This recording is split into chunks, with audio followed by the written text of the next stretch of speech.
Hello and welcome to Purcellville, Virginia, and Fireman's Field. It's time for Cannons baseball as Purcellville tries to continue their winning streak as they welcome in the Waynesboro Generals. Howdy, baseball fans. Jeremy Huber here with Lincoln Burkholder as Tristan Kunick coming up in just a bit. Lincoln Cannons, bit of a hot streak as of late. They've won 2 in a row. They had a nice win against Strasburg earlier in the week, a rain out, then a good win against Winchester on the road. Right now, Brett Fuller's team playing some good baseball. Indeed they are. They 2 in a row, as you mentioned. Obviously, last night's win was a big one, 11-3 on the road against Winchester. You can't ask for much more domination than an 8-run win. That was following up a 6-run win against a very talented team in Strasburg, held one of the best offenses in the Valley League, largely quiet for the entire night. Great game from Connor Hensley. Last night, a great pitching game as well. Tonight, looking to get that 3-game winning streak going, push themselves above 500 for the season. Yeah, they've been below that 500 mark for pretty much the entire season as they've trying to get back to 500, then go from there. We know everyone makes the playoffs in the Valley this year, but more home games you get if you have a higher seed. They might not be able to catch Woodstock, but we'll see if they can go ahead and maybe get to that second seed at some point. Of course, watching last night, Waynesboro, they had a tough one as they played arguably the best team in the league. Fell to Harrisonburg 9-2. Generals got 2 in the first, did not score again, while the Turks went ahead and pulled away. 14 hits on the night for Harrisonburg. Waynesboro struggling this season at 10-15. You know, this is one of those ones after you get past the 4th of July, it's tomorrow. You know, you'll wonder sometimes, is the focus there? Long bus ride. I think if you're the Cannons, you'd love to get off to a good start, maybe try to put the Generals away early. Yeah, Purcellville this season, obviously, they've had strong first innings in the past, but for the most part, it's been a little bit slower starts, pick it up as the game goes on. A hot start tonight would go a long way against the solid pitcher on the mound in Majinski. So we'll see if the Cannons can get the job done as they look for 3 in a row. Right now, with our national anthem coming up, we'll pass it along to our public address announcer, Grant Leitner. And now stepping out to the mound to sing our national anthem. If all would please rise or remove your hats as we honor the American flag and our nation. Let's meet Ireland. Ireland is a 14-year-old Purcellville local who discovered her love for singing as a student at Kenneth Colbert Elementary. Since then, she's continued to grow vocal talent under the guidance of her instructor, Amanda Miller. When she's not singing, you'll likely find Ireland at the barn, where she rides and trains her beloved pony, Sierra. Always up for a challenge, Ireland is excited to return for her 2nd time singing the national anthem for the Cannons. Let's cheer her on. Let's go, Ireland.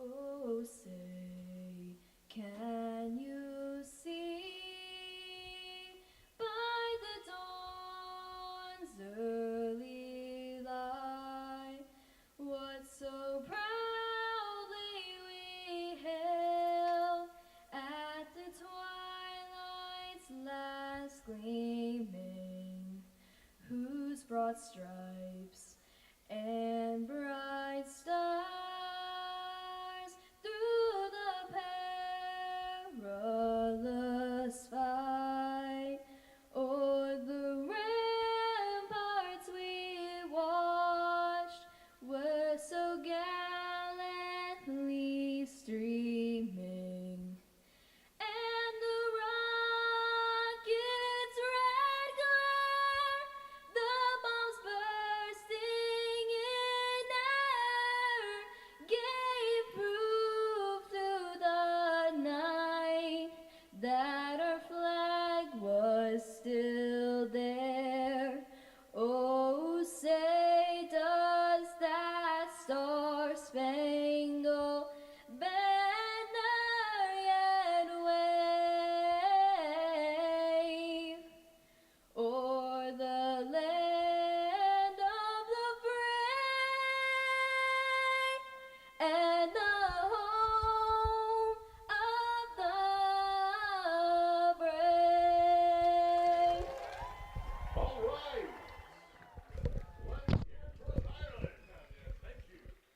Great national anthem. Hopefully a great night of baseball here in Purcellville as the Cannons and the Generals coming up in just a bit with your starting lineups in this one. Here's Lincoln Burkholder. On defense for the hometown Purcellville Cannons, it is catcher A.J. Goitia behind the plate, Quinn Maher at third, Ski Kono at short, Rowan Putz at second, and Thomas Marsala at first. The outfield left to right is Kobe White, Ethan Acevedo, and Anthony Fernandez. At the plate for Waynesboro, leading off Seth Buchanan, batting second, Gio Gomez, batting third, Kaiser Harrington. In the cleanup spot, Noah Murray, batting fifth, James Green, batting sixth, Daniel Smith. In the seventh spot, Anthony Clavette. At eighth, Cole Turner, and rounding out the lineup in the 9-hole is Bryson Hamilton. On the hill for the Cannons, it'll be on-hill Cruz. Cruz coming to this one on the season with a ERA, a spotless ERA in the Valley, and 0.00, 3 games, 1 start. He's got a 1-0 record, 7 innings pitched, 9 strikeouts to 1 walk, 5 hits allowed. Last outing for Cruz was his first win as he took on the Rebels of Newmarket back on June 25th. Pitched 5 innings, allowed no runs, allowed 3 hits, struck out 6, walked none in that contest. Cruz out of Northeastern University on his campaign up in the Boston area this year. Pitched just 1 game as he had a scoreless inning against Boston College as he struck out 2 in that contest against the Eagles. So Cruz is unblemished on the year, I guess we could say. Yeah, I mean, we mention it every single time we come out here. The ability to limit walks and limit base runners in the Valley League is one of the biggest traits you can have. You mentioned the 9-to-1 strikeout to walk ratio. It's about as good as it gets, and it has led to the results that you would expect from a strikeout to walk ratio like that. Just 5 hits against him. That's a 200 average that opponents are hitting against him in those 7 innings. No earned runs on the year. He's got 1 unearned, but that's not his fault, obviously. But yeah, 8.60 whip. So great numbers from Cruz across the board, looking to keep that ERA spotless tonight. So Seth Buchanan steps in. Cruz steps atop the mound, and we are ready for baseball. Glad to have you along. Pretty good crowd here tonight for July the 3rd. Cruz delivers, and that'll be ripped out to center field. Will fall in front of Acevedo for a base hit. So first pitch swinging, Buchanan drops one in. Yeah, it was just a good cut. Sitting first pitch, you don't see a lot of guys, especially first pitch of the game, ready to take the bat off and swing. But perfectly placed, left center. Acevedo's got speed, but nobody's got the speed to pick that thing up. So good leadoff single for Buchanan. Here's Gio Gomez. Gomez playing right field tonight, hitting .314 coming in. Cruz out of the stretch. He delivers. That's in for a strike. Homer Gowett behind the, it's John Vina behind the plate tonight. Homer Gowett at third base. Dave Stewart is at first.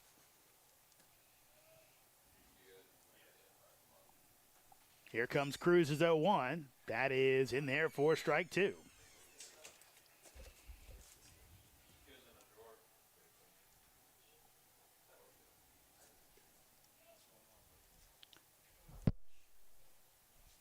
.02 coming up from Cruz. He delivers. That is going to miss high, trying to get the chase up the ladder from Gomez.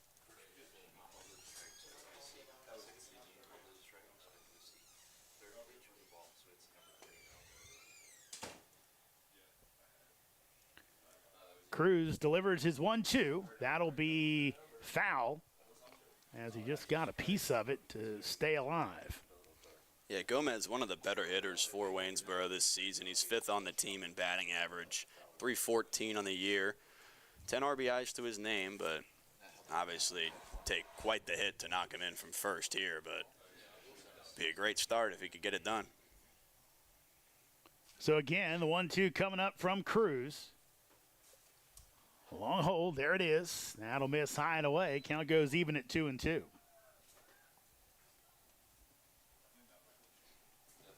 Gomez out of Seminole State College, junior college ranks, hit .393 in 29 games this year.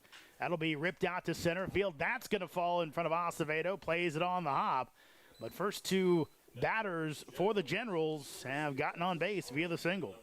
Yeah, very similar spots there, too. Obviously right-handed versus left-handed, but pulled into left center and then goes the opposite way, same spot. Acevedo has to come up a step short of both, and it's 2 early base runners for Kaiser Harrington, who's got a 792 OPS on the year. Harrington headed to Weatherford College, spent 2 seasons at UT Arlington. Redshirted this past year, played a little bit as a freshman. Cruz looking for a double play ball, trying to keep the runner close. He'll show bunt, pull it back as it misses outside for ball 1. So looking like the Cannons, as you normally see, bringing that with the right-handed pitcher, bringing that first baseman in. So Marsala and Cruz will try to cover the infield if the bunt gets down, while Maher will stay over at third base. 1-0 coming up. A long look back at second base. Cruz delivers, and that will miss. Count goes to 2-0. So the back-to-back singles. Now Cruz with Waynesboro seemingly trying to give up an out. Now dealing with a 2-0 count. We'll see if Harrington is still looking to swing away. 2-0. That is in there for a strike. Will say, having showed bunt on the first pitch, I'm a little surprised in a 2-0 count that you don't immediately go to the bunt. You know your pitcher's on the mound looking for a strike. Hadn't thrown one yet in that AB, but Harrington not interested in the bunt anymore, it seems. 2-1 coming up. He will hit one up the middle. That's going to fall in, though maybe a chance at a play, though Acevedo will come up as the runner at second base had the hold in 3 straight singles up the middle. That one more of a flare, but it got down, and now Cannons on the ropes early as Cruz, with that spotless ERA, is in trouble. Bases loaded, nobody out, as the dangerous Noah Murray at the plate. Yeah, not too much hard contact as far as it goes for Cruz's performance thus far, but obviously 3 well-placed singles will get the job done. Nobody out. Cruz delivers, and Murray takes for a strike. Noah Murray, previously at Duke, he's headed to the University of Virginia. Of course, Duke's head coach getting the Cavaliers' job after Brian O'Connor left for Mississippi State. So he'll be on the move in this new world of college baseball. 0-1. He will pop this up. It's going to get out of play.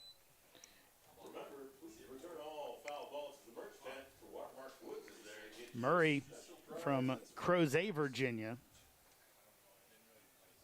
So basically right next door to Charlottesville. So he'll be coming home to play for his hometown Hoos. Right now he's looking at an 0-2 count. Cruz delivers, swing and a miss for a big strike 3 and first out of the inning for Angel Cruz. Yeah, it doesn't get much bigger than that. You load the bases to start things off. Obviously, a ground ball in the first inning, or anything in the first inning at that point, is likely going to score that runner from third. So you get a 3-pitch strikeout, kind of get settled in, get the momentum going, and now you get to deal with James Green.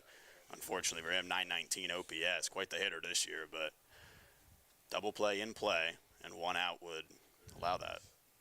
That'll miss up high. Yeah, Green's got the best batting average on this Waynesboro team at .354. He struck out 9 times on the season. Right now, Cruz hoping for at least a double play ball, as that'll miss inside for a ball 2.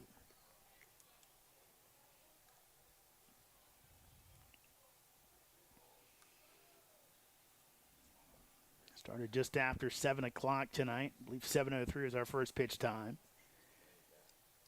Cruz gets what he wants. Here's the 2-0. That's going to miss inside. Actually, will hit Green. So first run of the game comes in on the bases loaded hit by pitch. Give Green an RBI and give Waynesboro a 1-0 lead. Yeah, that one breaking ball looked like just kind of broke a little bit further than he wanted it to. Got a piece of Green, and just kind of have to shake that one off, move on the mound, but look for the double play ball once again here, or at least some form of an out. It's the first inning, so you're an offense like Purcellville. It's a talented team. You've got a little bit of leeway if you allow 1 or 2, but can't let it get out of hand too early. A.J. Goitia headed out to the mound as he We'll chat quickly with Cruz. Here comes Daniel Smith. Smith, the center fielder tonight, comes in hitting .299. His 15 RBI on the team, tied for third, along with his teammate, Anthony Collette, who is on deck. So Cruz still working out of the stretch. Out of the windup. Set up in the stretch as he delivers for strike one. Seen a lot of breaking balls in a row here. I wonder if he's trying to set up a fastball. Fastball moves at 90 miles an hour. It's got heat on it. Here's the 0-1. That'll miss outside. Of course, if you're not familiar with the dimensions here at Fireman's Field, 310 down the right field line, 340 to the right center power alley. It's deep in left center, 318. So if you want to make a mistake, you want to do it to the righties, something they're going to pull, because that Death Valley, if you've got fast outfielders, they can track it down. 1-1, that swung on and missed, took a little bit off, and now a 1-2 count.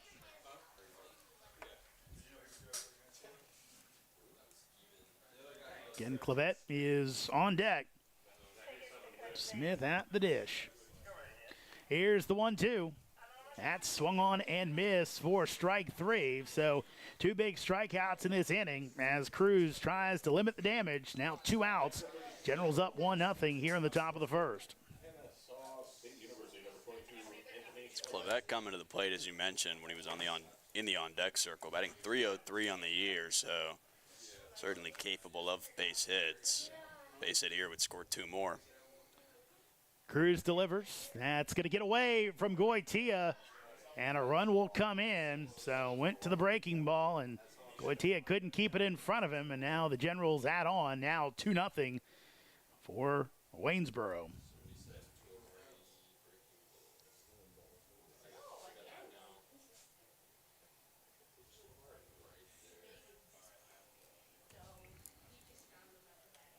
So now Harrington down at third base. Green is at second. First base open. 1-0 pitch. That's fouled off. Count goes even at 1-1. Clavette out of Kennesaw State down in Georgia, but he's originally from Quebec City, Canada. That feels like a bit of a culture shock. Yeah, that's quite a different area. It's very deep south to Canada. 1-1. That's going to be fouled down the third base line. So Cruz 1 pitch away from getting out of the jam with somewhat minimal damage. Hit by pitch and the wild pitch bringing in the runs. 3 hits on the board for the Generals here in the top of the first. 2 runs, 1-2. That'll miss high. So the count goes to 2-2.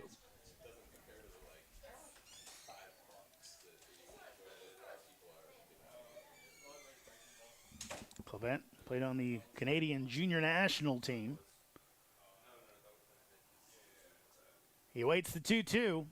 That will miss inside, so count at 3-2 with first base open. Runners will not be off on the pitch. Cole Turner, tonight's DH, is on deck. Payoff pitch. That's ripped in past the third baseman Maher. 1 run is in. 2nd run coming in as Clavette loses his helmet. He'll be just fine with a 2-run double and a big first inning for Waynesboro as they lead it 4-0. Yeah, that one just hung over the plate a little too long. Almost went foul. It was a heck of an effort from Maher over there at third base. Laid out for it, just barely out of his reach. It's a big swing for Clavette. It's 4-0. So Cannons will be in chase mode tonight, giving up 4 in the first. And Waynesboro, after 2 in the first last night in an eventual blowout, ends up adding on, giving themselves a little more insurance. Here's the aforementioned Cole Turner, DHing tonight as he takes on the outside corner for a strike. Turner, as you pointed out, was listed as a pitcher in the Valley League rosters. He is a pitcher as well. He's thrown 19.1 innings this year. Seeing more and more two-way guys. 0-1. He will hit that one down to third base. Maher charges, throws over, and in time as Marsala had to go down the baseline a bit, but Turner not pressing the issue. Cannons will end the frame, but the Generals put up 4. They lead 4-0 as we head to the bottom of the first inning. The Purcellville Cannons would like to thank their sponsors for the 2025 season. IBEW Local Number 26, International Brotherhood of Electrical Workers, the Purcellville Pub, Catoctin Creek Distilling Company. Cannons Baseball is also brought to you by Ridge Performance and Training, Lava Technology Services, Valley Drilling, Valley Energy, Savage Pest Control, Affinity and Company Luxury Hair Lounge, Carrington Homes, Continental Cars, Watermark Woods, DCF Contracting, United Plumbing and Piping LLC, Case Co, Flowers Risk Group, Loughton Construction, Fairfax Coin and Collectibles Exchange, West Trail Wellness and Massage, Norbo Dental, Loudon Lumber, Loudon Valley Floors, Hartley Home Exteriors, Altus Consulting, Shenandoah Sluggers Baseball Club, Keeping It Real Real Estate Team, Shanti Aesthetics, Morningside House, South Fork Dentistry. Thank you to all of the Cannons 2025 sponsors. Big first inning for Waynesboro. They put 4 on the board. Cannons will look for an answer with your lineups. Here's Lincoln. Leading off for the Cannons, it's Ethan Acevedo. Batting second, Anthony Fernandez. In the 3-hole, it's Gerardo Prado. Cleaning up is Thomas Marsala. Following him in the 5th hole is Quinn Maher. Following him in the 6th hole, Ski Kono. Batting 7th, AJ Goitia. Batting 8, Rowan Putz. And rounding out the lineup in the 9th spot is Kobe White. On the defensive side for the Generals, left field, left to right, is Green, Smith, and Gomez. Third base, Murray. Shortstop, Buchanan. Second base, Harrington. First base, Clavette. And behind the plate is Hamilton. Thank you much, Lincoln. And on the hill for this Waynesboro team, it's Julian Majinski, the junior out of Florida International, I should say. I can't believe I got Ryan Guida's alma mater wrong. Right now on the season, in 4 appearances, Majinski pitching to a 3.27 ERA, no record on the year, 4 games, 2 starts, 11 innings pitched, 6 strikeouts, 4 walks, 8 hits allowed. Last outing that is coming against Covington on the 26th, as in a win, he didn't get the win, the team did. 4 innings pitched, 2 runs, both earned, 2 hits, 2 walks, 1 strikeout for Majinski in that matchup. Would appear the recipe for success for him tonight is to just keep the free passes to a minimum. He's only allowed the 4 earned runs on the year. Opponents are batting 182 against him, so you see that batting average next to a solid 3.27 ERA, granted, but a little bit of walk damage, I would assume. Majinski misses on the inside corner to leadoff man Ethan Acevedo. Acevedo hitting .440 on the season, as he'll take outside for ball 2. He's north of a 1,000 OPS as well. Plenty of game balls his way this year. Majinski out of Hilton Head, South Carolina, as he'll find the strike zone. Hilton Head High School, previously at Pensacola State Community College, 6'2", 195-pounder. Pitching from the right side. 2-1. That's fouled back by Acevedo. Count goes even at 2-2. Majinski also at Miami-Dade Community College. He did some JUCO hopping before settling in at FIU. Not a bad place to settle in. Anywhere in Florida is good, especially South Florida. I mean, I'd love to settle in Florida if given the chance. Tampa, not bad, but you're going to settle. South Florida's not bad. Here comes your 2-2. That'll miss outside. Count goes full at 3-2 with Anthony Fernandez on deck. This isn't a guy that you would love to put on base. He's 10 for 10 this year on stolen bases. Payoff pitch, as that'll be fisted the other way for a base hit, as Ethan Acevedo stays hot with a leadoff single as the Cannons try to cut to this 4-0 deficit.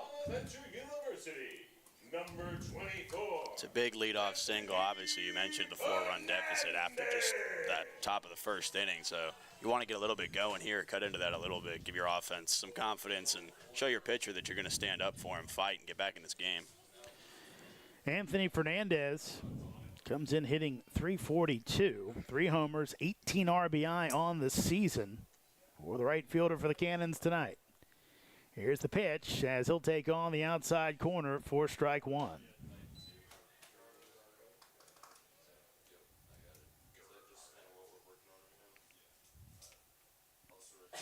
Here's the 0-1. That'll miss high.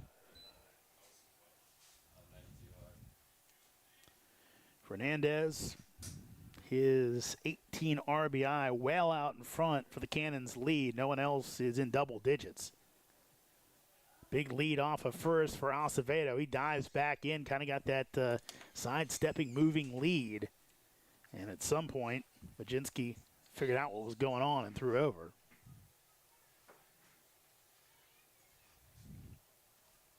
As that'll miss and go off the catcher's glove. So an easy trip down to second base for Acevedo on the pass ball.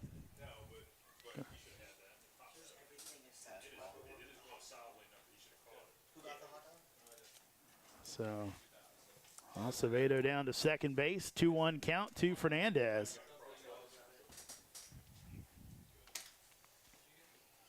Here's the pitch. That's fouled back. Count goes to 2-2. Big runner in scoring position to start this thing off. And a fast one at that. Anything into the outfield should more than likely plate Acevedo.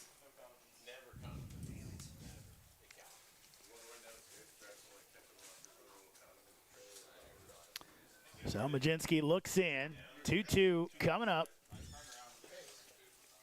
And that will be hit to first base. So we'll move the runner along with the productive out. Now, Fernandez saying that he fouled it off his leg, but both umpires saying that was a hit. And Fernandez not leaving as he kind of wanting Brett Fuller to come over. Are they going to send the runner back? Yeah, they have to. They have to send the runner back because. Oh, they're throwing at him. Now they had given timeout as the Homer Gowett had given timeout. No one else seemed to see it though, as the Generals all thought that Acevedo was going back to the base and they could throw him out. Brett Fuller is now going to talk to John Vina to try and get an explanation, maybe at least get the umpires together, as Fernandez pretty clearly, unless he's the craftiest guy out there, didn't run at all, so he thought he hit it off his leg. That's certainly something you'd feel if you did it. Foul ball right off the leg. Yeah, I mean, it's one of those things now where you almost, and again, you think you would hear it, and they're going to say he's out at first base, and that's what Brett Fuller is saying. Look, my guy didn't run. Like, how could this not be, you know, at some point now? The thing with these, with the guards, you think you'd hear it, but I think what it also doesn't do, Lincoln, is back, you know, when I was a kid and guys didn't wear those, they went down like a heap. So you knew immediately if they got hit. Now you'll see guys, it kind of flicks off. They just stand there.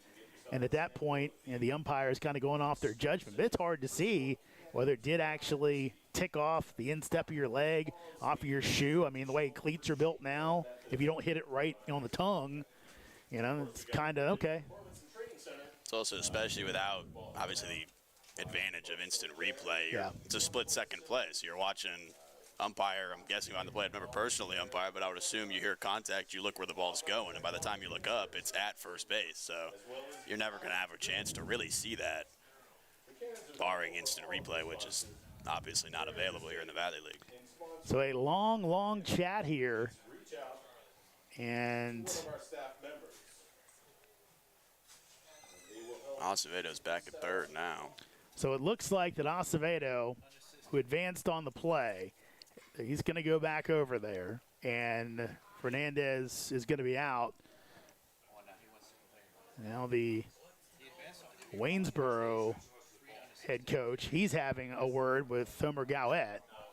He appears to be arguing that Acevedo should not be on third base, which I have to disagree with if you're calling it a ground out, because he advanced on the ground out.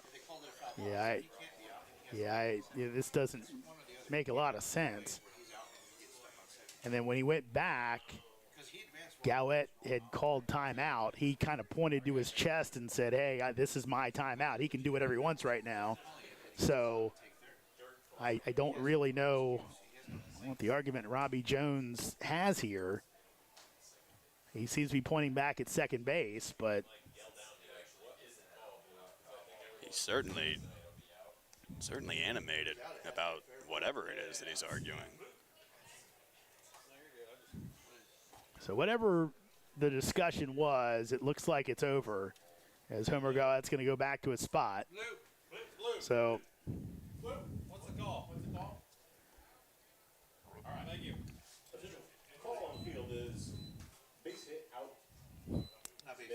Makes it to so it's going to be a. That was after all this. That was unassisted first baseman, right? Yes. All right, thank you. Good thing you're young. You have a good memory. I've already lost it. It's gone. So here's Gerardo Prado, DH in tonight, as he will foul it back. So just to set the scene, if you can't see it on the screen, obviously, Acevedo's down at third base. Fernandez is out on the ball that he thought he fouled off his leg, but home plate umpire John Vina said he didn't. And it was retired unassisted by the first baseman as Prado fouls off another one. He's down 0-2. Prado, 813 OPS in the season. Batting .316. He's one of a number of guys in this Purcellville lineup north of 300. All four of the first four. Right now down 0-2 as he almost gets hit. Had to bend out of the way of that one as the count goes to 1-2. It's a good thing he did, and that would have hurt. That would have been right on, it's like the bottom hand where that thing was heading.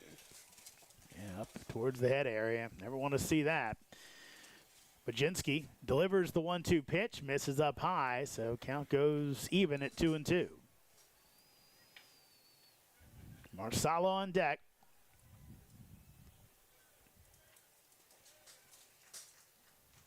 Here's the pitch as Prado will swing, but in the dirt, has to throw it down. Acevedo coming home, and it is going to be over the head of the catcher. One thing I was concerned about might have been some type of interference there, but it looks like just the first baseman just uncorked one and ends up in a run as Acevedo uses that speed and heads up play to bring in one for the Cannons.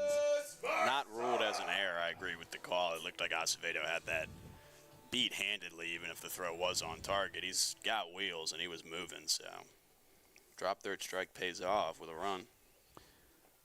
So Marsala, big swing and a miss for strike one. Cannons have one in, still trailing 4-1 here in the bottom of the first. It wasn't a stolen base. No, it was a stolen base. It was. No, he did not. No, he still home. I thought you were talking about second or third. No, it wasn't. That'll miss outside. Count goes to 1-1.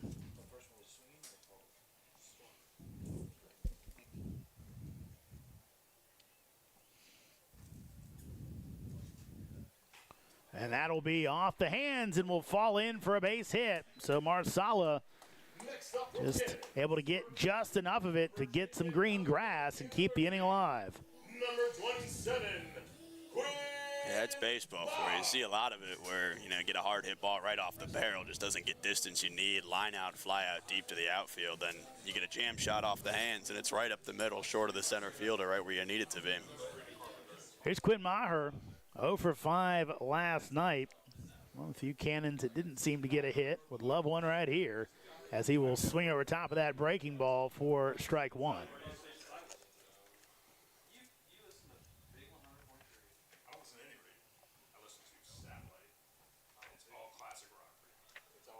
Here comes the 0-1.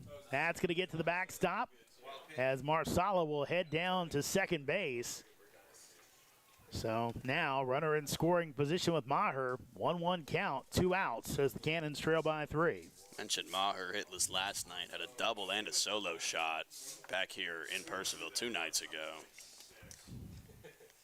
Right now a single would be just fine as he will pop this one up to center field. Coming in is Smith.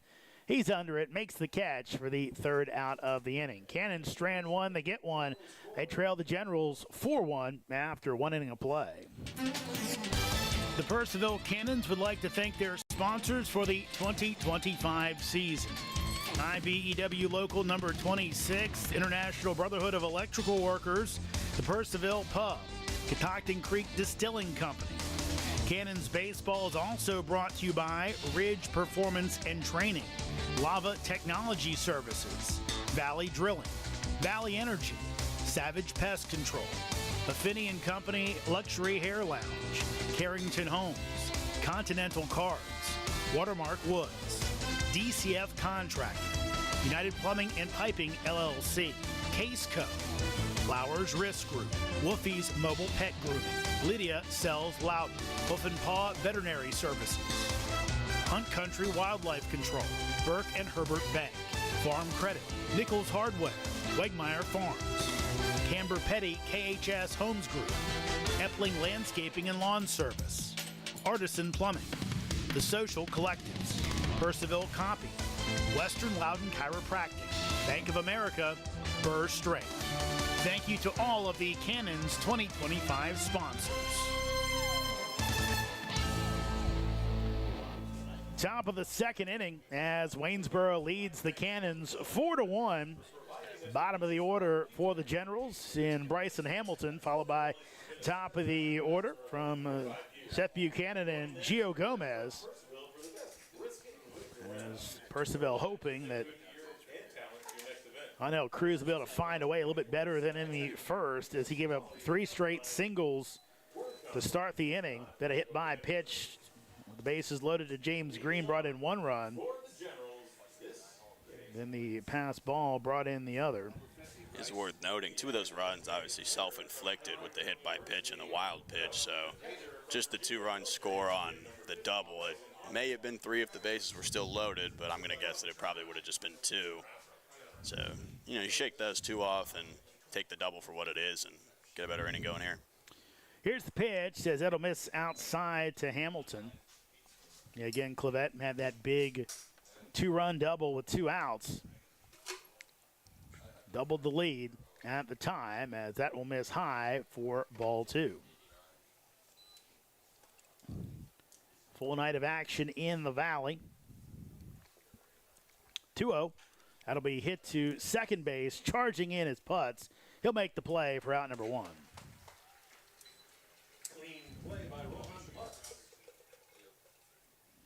So back to the top of the order in Seth Buchanan. Number 20, Seth Buchanan. Always a good feeling as a coach when your leadoff man's batting in the first and second inning. That is a good time.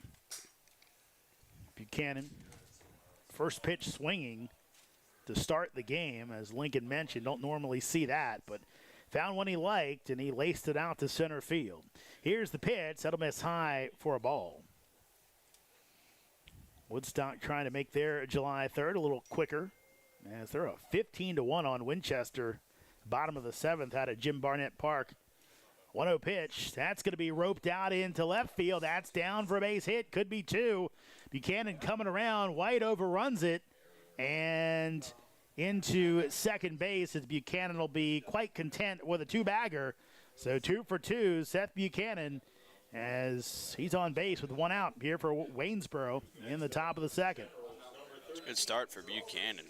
We're already halfway to the cycle with a single and a double. Well, there's some fireworks around us tonight.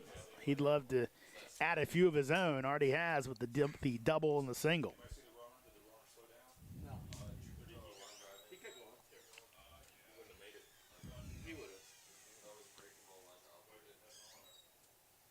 Cruz looking at Gomez. He delivers, as that's low for a ball. And A.J. Goitia will come out and talk to his pitcher. We mentioned that Woodstock score. Everything else, 3rd inning or earlier. Newmarket up on Covington 3-1, top of the 3rd. Harrisonburg, Culpeper, no score. Same for Stanton and Charlottesville. Strasburg with an early 1-0 lead on Front Royal. That Front Royal team, boy, they struggling. Such a good start to the season, and it's just not gone their way since. Yeah, 10-3 in their first 13. They've lost 11 straight since then. Not much more to say than the 11 straight, unfortunately. So 1-0 coming up from Cruz. Long look back at second. Comes home. That's going to miss. So count goes to 2-0. Cannons do have a man up in the bullpen.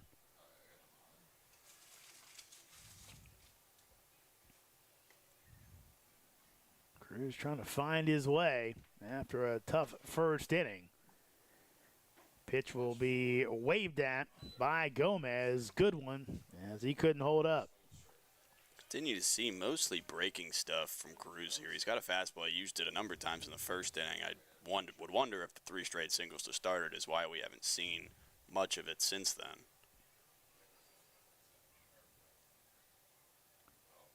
Moving back and forth at second base, Buchanan.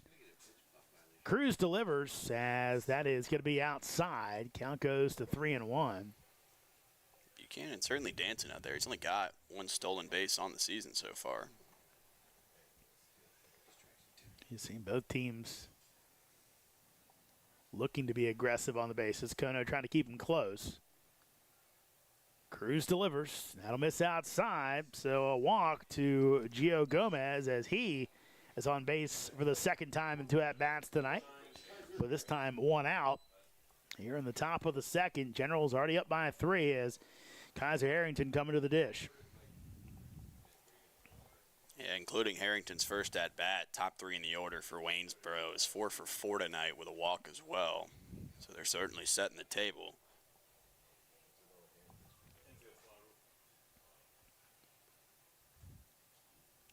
So a long, tough start to this one for the Cannons.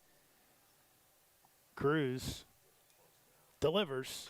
That'll be hit out to right center field. That's the dangerous part of the ballpark, but Fernandez gets back. Both runners tagging up. Going to second base. He's going to be out at second base. What a mistake by Waynesboro. Running right into it. Gomez trying to say that he got under the tag, but ball in front of him like that has to be smarter as the Generals run themselves out of the inning. How about that throw from Fernandez, though? Pretty good by Fernandez as he cuts the runner down and ends the inning. Cannons still trailing by 3 as we head to the bottom of the second inning. The Purcellville Cannons would like to thank their sponsors for the 2025 season. IBEW Local Number 26, International Brotherhood of Electrical Workers, the Purcellville Pub, Catoctin Creek Distilling Company.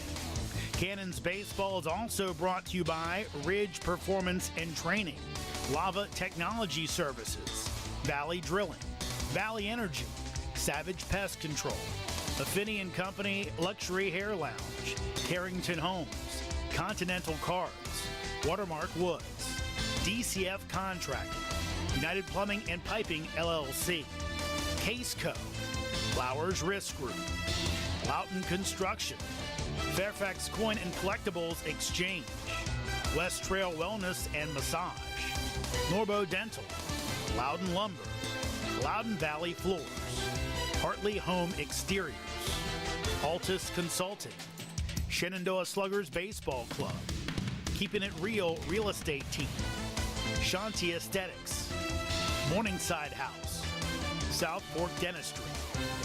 Thank you to all of the Cannons 2025 sponsors. So after a great play in the outfield by Anthony Fernandez, Cannons back up at the dish. As you said, Lincoln, looked like that maybe thinking the throw would go to third base instead. I mean, I've certainly done that in video games a couple times. CPU always smart enough, though, so you can't. Playing against a real person online, you can sometimes get away with it because you preset a throw. But real life, Fernandez was watching him that whole time. He had to have known that a throw from the right center field wall was not going to get to third base in time. So, smart play. Ski Kono takes for a strike. Kono has raised that average up over the last few games. Ski was really struggling early on, but up to 293. 0-1. That's in for strike 2. And that was kind of the question of not only just the situation, but you had the cleanup hitter up next in Murray. You'd love to give him a chance to keep the inning going, as that'll be fouled the other way. Yeah, I mentioned it to you in between innings. Like, understand it with one out, you're trying to get rid of a double play. That's the second out. There's no double play in play, so. 0-2, as that's going to be low, so count goes to 1-2. And again, as we mentioned, that is not deep out there. That's why I kind of halted for a second, because it looked like it could be a home run. Fernandez was close to the fence when he made the catch and then fired into second base. Kono able to slap on the tag. 1-2. That's going to be hit to shortstop. Buchanan Fields throws over in time to get Kono for out number 1. Next up for the Cannons, your catcher from Texas Tech University, number 6, A.J. Goitia. Here's A.J. Goitia. Goitia, well-traveled in his college career, headed to Texas Tech, started his collegiate campaign at Miami on a JUCO stop in the middle. Here's the pitch, and Goitia takes for strike 1. AJ, he's raising his average as well, now up to 250. Has a home run on the season. 0-1, that's low. You mentioned the home run on the season. He came into the game here 2 nights ago with an 833 OPS. Since then, he hit the home run in that game. It's up to 1321. It's the highest mark on the team. Granted, I think it was 14 plate appearances, but 1321 is 1321. 1-1 pitch. That's in for a strike. Goitia did not like that call, so he's now down 1-2. Goitia out of Wesley Chapel, Florida, at JUCO stop at McLennan Community College. Here's the 1-2, and he will swing, and no, he'll foul it off. So unable to squeeze it, Hamilton. So that keeps AJ alive.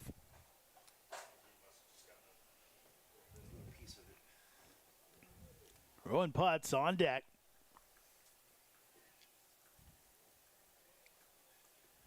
1-2, and that will be a swing and a miss for strike 3.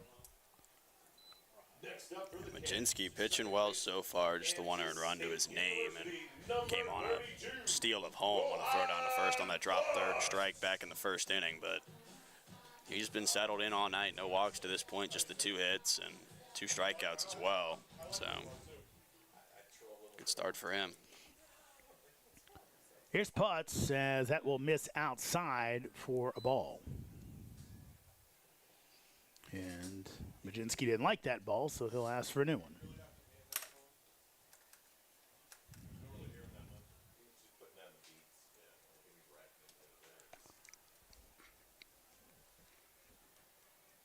And Putz will hit it the other way. It'll stay in the ballpark. Gomez coming in, and he will settle under it, make the catch for the 3rd out of the inning. Cannons go 1-2-3. We played 2 here at Fireman's Field. It's Waynesboro 4, Purcellville 1. The Purcellville Cannons would like to thank their sponsors for the 2025 season. IBEW Local Number 26, International Brotherhood of Electrical Workers, the Purcellville Pub, Catoctin Creek Distilling Company. Cannons Baseball is also brought to you by Ridge Performance and Training, Lava Technology Services, Valley Drilling, Valley Energy, Savage Pest Control, Affinity & Company Luxury Hair Lounge, Carrington Homes, Continental Cards, Watermark Woods, DCF Contracting, United Plumbing and Piping LLC, Case Co, Flowers Risk Group, Wolfie's Mobile Pet Grooming, Lydia Sells Loudon, Hoof and Paw Veterinary Services, Hunt Country Wildlife Control, Burke and Herbert Bank, Farm Credit, Nichols Hardware, Wegmeyer Farms, Camber Petty KHS Homes Group, Epling Landscaping and Lawn Service, Artisan Plumbing, The Social Collectives, Purcellville Copy, Western Loudon Chiropractic, Bank of America, Burr Straight. Thank you to all of the Cannons 2025 sponsors.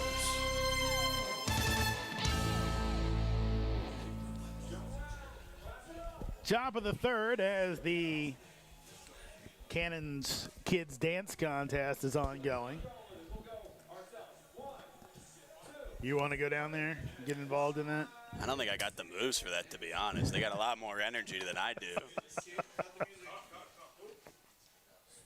I'd like to see what it takes to round up that many kids to get them on the field for the dance contest, though. Yeah, they do a pretty good job. Thank you, Drew, and thank you to all the children that went out there and danced. They got some speed getting off the field, too. Next up for the Generals, number 16, Noah Murray. Yeah, that one went a little bit longer than normal. Normally got him off, but Cruz was quick with his warm-up, and he's kind of looking to see when they're going to get off the field so he can throw his pitch here. Noah Murray, he was a strikeout victim his first time up, and right now, home plate umpire John Vina does not look super happy. This one's a little bit delayed getting the kids off the field. Murray steps in. Here's the pitch as he shows bunt, pulls back as Maher was deep at third base. So Noah thought about putting down the bunt. Murray actually was signed to play for the Cannons last year, but ended up in a different summer league. 0-1 pitch. That will miss high for a ball. Count goes to 1-1.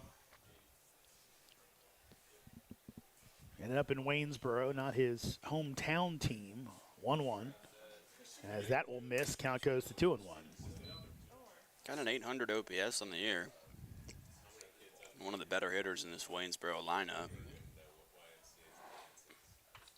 2-1. That's in for a strike. So actually, I got to go back and correct myself. I forgot about this. Waynesboro, Crozet's basically in between Charlottesville and Waynesboro. So here's the 2-2. That'll be out into left field. Could be extra bases, but White's going to get behind it. Has trouble with it again, but this time gets it in. And only a single for Noah Murray, but the hit's starting to pile up for the Generals. Yeah, it's their 6th of the night. Got 4 singles. 2 doubles as well.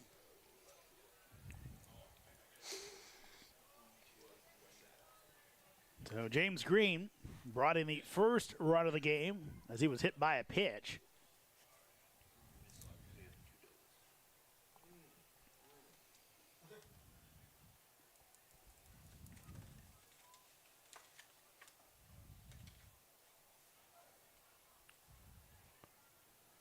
Cruz checks Murray at first. And delivers as the runner goes. Throw down. Goitia had a double clutch. And in safely is Murray. Still on the first pitch. Yeah, Goitia came up quick.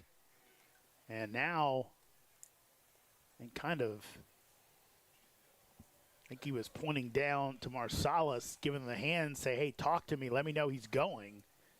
He double clutched that, didn't let it go at first, and stolen base for Murray. Call was a strike, as that'll be hit foul, and it'll catch someone in front of the Cannons dugout. Count goes to 0-2. Yeah, it's Murray's 2nd steal of the year. I mentioned the influx of breaking balls here coming from Cruz. I wonder if that plays a part in sending a guy who they clearly haven't sent too many times this season when the pitch is coming in roughly 10 miles an hour slower than a fastball, and you haven't seen many in the last inning and a half. 0-2 coming up. Here it is. That'll be fouled away, so Green stays alive. Please return all foul balls to the merchandise tent where Watermark Woods will be providing you with fun facts and special prizes.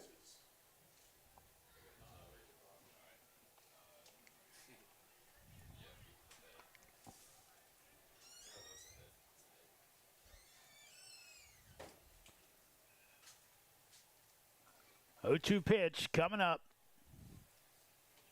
Long hold here by Cruz as that's going to miss up. Count goes to 1-2. They do keep a pitch clock on the field, so it's kind of surprising. Looks like that Cruz has been flirting with that a lot tonight. Yeah, he's looked back at second quite a bit. Noticed that one was a fastball after looking back at second a couple times. 1-2. That's fouled off, so Green hanging tough.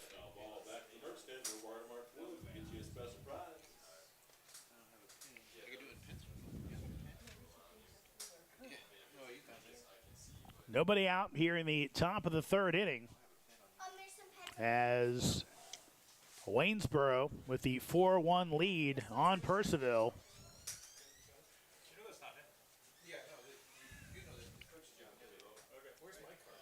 Cruz delivers. That's fouled off, so Green hanging tough. Hey, Green does not strike out much. 9 strikeouts, 8 walks, 65 at bats. So does not have a long list of Ks this year, and he's doing everything he can to not get one here. Daniel Smith on deck. Green staying alive at the dish. Again, 1-2 pitch. Yeah, that'll be fouled off the leg of Green, and this one easy to see for the home plate umpire. Not all of them, but the last 2 were.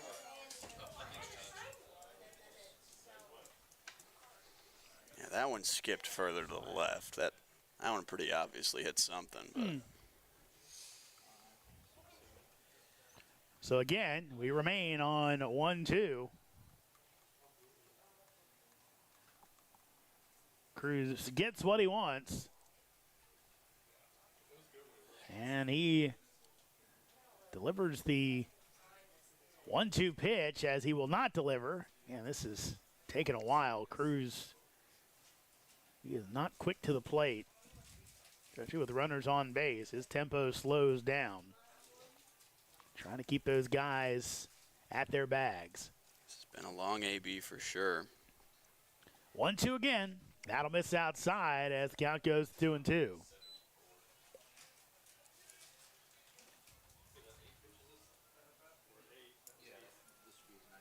This is the 9th pitch of the at-bat coming up. 5 foul balls. Cruz again delivers. This time it's ripped down the right field line. Foul ball. 6 foul balls. Green is a commit headed to Presbyterian, previously at Lewisburg College. 45 games for them this spring. 304 average with 10 homers and 37 RBI. Right now just trying to find his way on base. On hold again. 2-2. And that time, finally, the war won by Cruz as he gets strike 3 and the first out of the inning.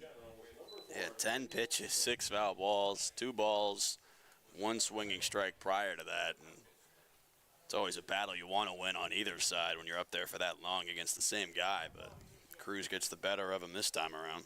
Third strike out of the game for Angel Cruz as Daniel Smith will stand in. Smith, a strikeout victim his first time up.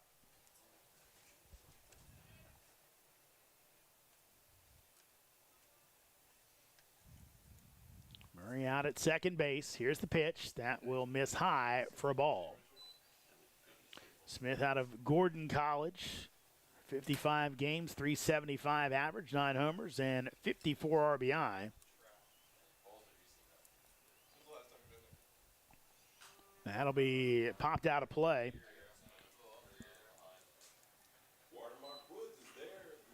Gordon College, Division III school in the Conference of New England, formerly the Commonwealth Coast Conference. The Fightin' Scots. Still have a few of those left.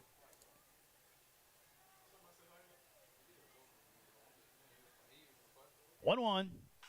That's fly ball out to left field. Going over is White. And White having trouble, and it's going to fall in. Runner coming home. Murray, throw coming home. He'll be safe as it's been a tough night for Kobe White out in left field. I don't know if he lost that one or had a weird break to it. Kind of made a move like something was off about it. But that one falls in. Another run on the board for Waynesboro. They're now up 5-1. And I think that's going to be an error on the Cannons. So that one looked like he's playing in the shade for the most part in left field. It's really just that one section barely down the line that's in the light. Ball trailed over there.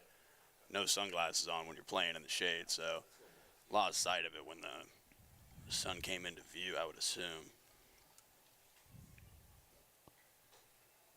That's high for a ball to Clavette. Remember, Clavette had the big 2-run double back in the first. made it a 4-run frame. As he will pop this one up. Acevedo coming in. It's going to be Kono at shortstop. As Ski kind of nonchalanted it. Maybe trying to see if he can get the runner off second base. He makes the catch for out number 2. Cruz at 60 pitches now through these 2.2 innings.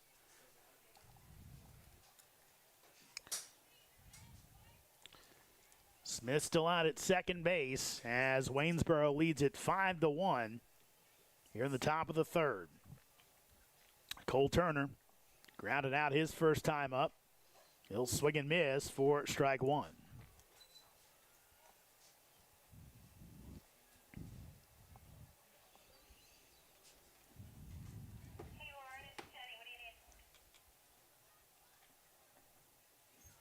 Turner hitting 111 on the season as he'll foul it off the other way. So Cole out of Embry-Riddle University has had a great season pitching in the Valley. Two-way guy, not so great at the plate so far this year, but enough confidence to put him out there as the DH. He awaits the 0-2. That'll miss high and away for a ball.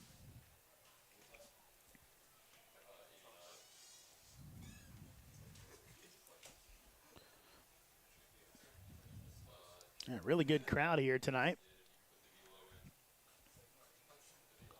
1-2, swing and a miss for strike 3. Turner goes down swinging for the 3rd out of the inning, but Waynesboro puts up a run on the error. They lead the Cannons 5-1 as we head to the bottom of the 3rd. The Purcellville Cannons would like to thank their sponsors for the 2025 season. IBEW Local Number 26, International Brotherhood of Electrical Workers, the Purcellville Pub, Catoctin Creek Distilling Company.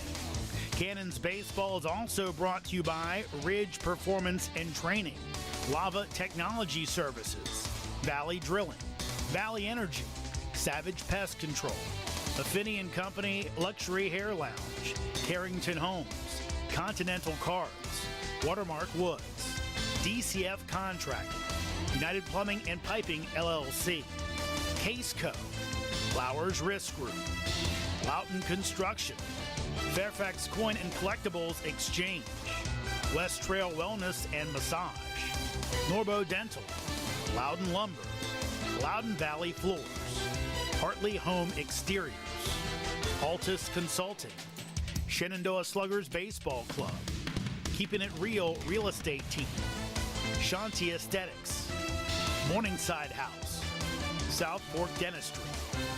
Thank you to all of the Cannons 2025 sponsors.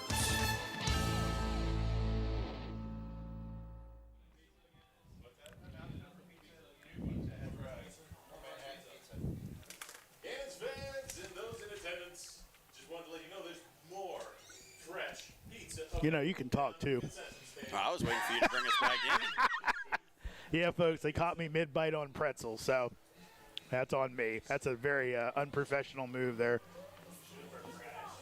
No one ever said I was professional, at least not here. Hey, I did let you down, though. I didn't yap over It's okay. It's all right. We're good. Well, we're back, folks. Unprofessional, that's what we are. Here comes Kobe White. White having a tough day so far in the field. He'd love to get a hit here. Try and start off a rally for the Cannons as they trail by 4. Still early here in the bottom of the 3rd inning. Here's the pitch, and that's going to miss from Majinski for ball 1. White, a team captain this year. Sporting the C. 1-0 pitch. That's in for a strike. Talked to Kobe before the Strasburg game. Had a little conversation. He had a good night that night. Of course, saw him today, went up and gave him a little fist bump to give you some good luck. Definitely hadn't been the case so far, as he might try to drop one in here, but Green played in, and he'll make the catch for out number 1. Next up for the Cannons, center fielder from Indian Hills Community College, number 8. Cannon's going to have to get something going here soon. Obviously still early in this one, bottom 3, but it's a 4-run game as it stands, 5-1. Getting out at 6-2. One of those 2 hits belongs to the guy at the plate, though.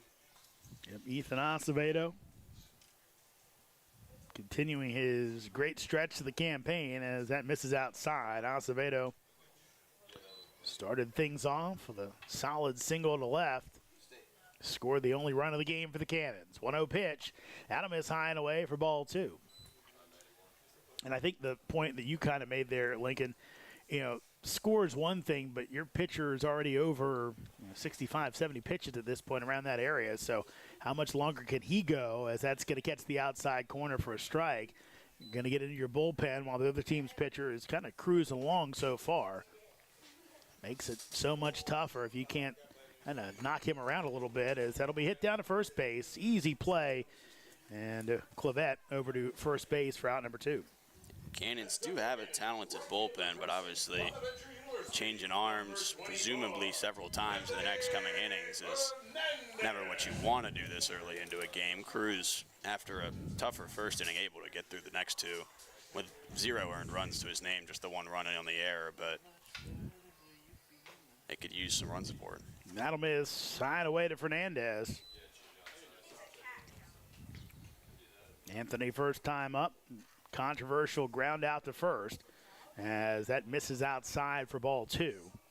Hit it, he believed, was off his leg, but home plate umpire John Vina said no, as that is a big swing and a miss. That's going to be a foul ball. Umpires came together. Brett Fuller came out. Like, can you talk about it? Umpires did. They said it was a clean ground ball to first base, as that's going to miss. Count goes to 3-1. Then we saw Robbie Jones, head coach of Waynesboro, come out argue, seemingly saying after Acevedo had gone to third, walk back to second base at one point, as that's fouled off. I think maybe trying to see if he could help his teammate steal the call, maybe that he wasn't out. But he had asked for time and granted it by Homer Gowett. Gowett and Jones had a lively discussion at some point. Gowett basically saying, look, I had time. He can kind of do whatever he wants. 3-2 as Fernandez stays alive. It's a good fight there. Majinski's had that outside edge pretty much all night long, and it's been a lot of paint. They've all been strikes, so it's a good effort to get that bat out there, foul that thing off. Prado on deck as Fernandez tries to keep the inning alive. 5-1 general lead. Here's the pitch. That's going to take a crazy hop. It's going to be fielded and thrown over, and what a play as Murray came in. That ball took the funkiest hop I've ever seen off the ground. Took a right turn into the air, but somehow Murray stuck with it and made the play. So after 3 completes, Generals 5, Pubbers 1. I'm taking off as Lincoln and Tristan will take you the rest of the way here in Purcellville. The Purcellville Cannons would like to thank their sponsors for the 2025 season. IBEW Local Number 26, International Brotherhood of Electrical Workers, the Purcellville Pub, Catoctin Creek Distilling Company. Cannons Baseball is also brought to you by Ridge Performance and Training, Lava Technology Services, Valley Drilling, Valley Energy, Savage Pest Control, Affini & Company Luxury Hair Lounge, Carrington Homes, Continental Cars, Watermark Woods, DCF Contracting, United Plumbing and Piping LLC, Case Co, Flowers Risk Group, Loughton Construction, Fairfax Coin and Collectibles Exchange, West Trail Wellness and Massage, Norbo Dental, Loudon Lumber, Loudon Valley Floors, Hartley Home Exteriors, Altus Consulting, Shenandoah Sluggers Baseball Club, Keeping It Real Real Estate Team, Shanti Aesthetics, Morningside House, South Fork Dentistry. Thank you to all of the Cannons 2025 sponsors. Welcome back into Purcellville here at Fireman's Field. This is Lincoln Burkholder taking over on play-by-play duties. I'm joined by Tristan Kunek now as the Cannons trail this one 5-1 through 3 complete innings. Angel Cruz, still on the mound. He's pitched to 3 innings, 4 earned runs, the 1 unearned on the error in left back in the previous inning. Looking to keep things going, give his team a little bit of extra length here. Jeremy mentioned in the previous inning he's got roughly 70 pitches to this point, a little over 60, I believe is the exact number, but it's going to be him remaining on the mound. First pitch is in there for strike number 1 to Bryson Hamilton, the 9-hitter, the catcher tonight.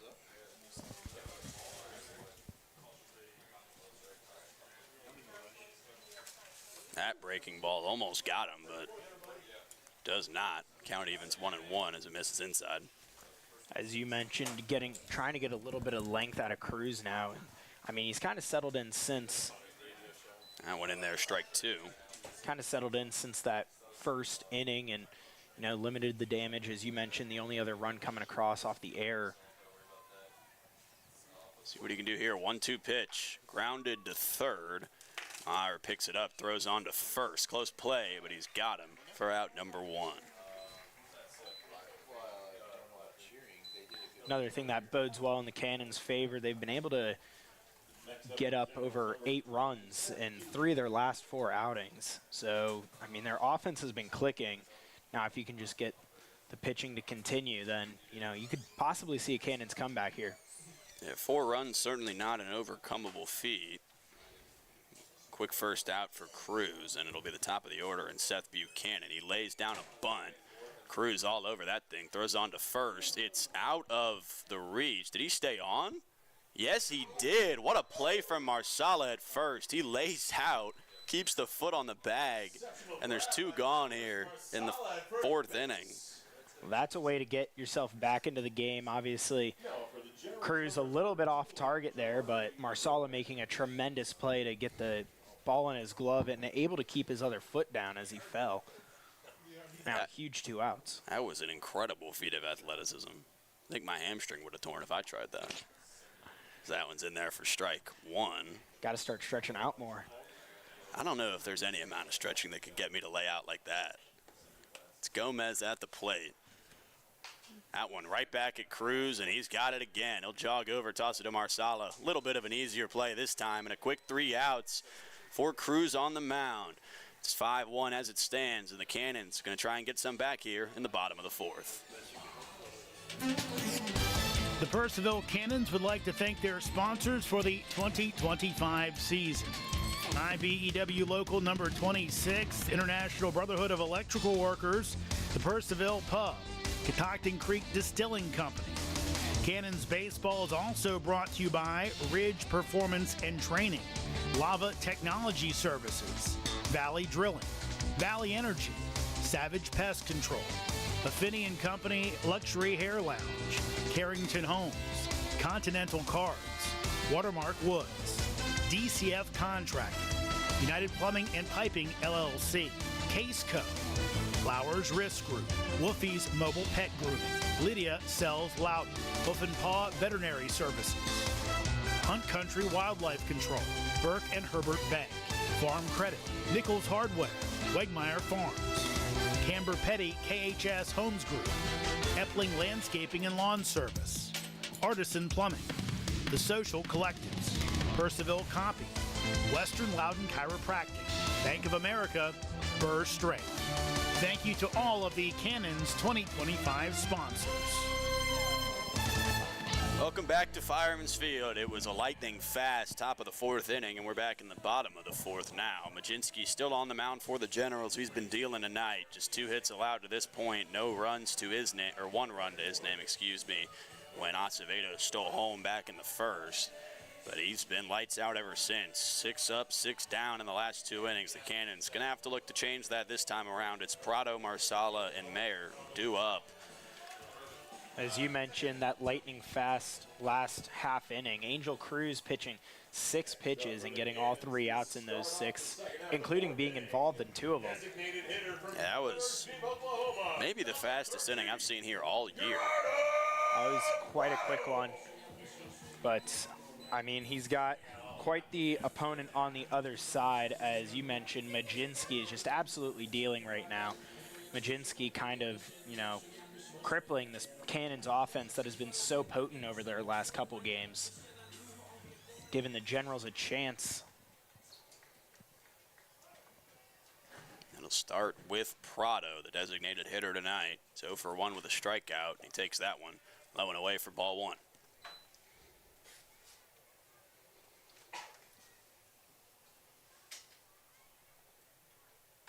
That one popped up, foul and out of play.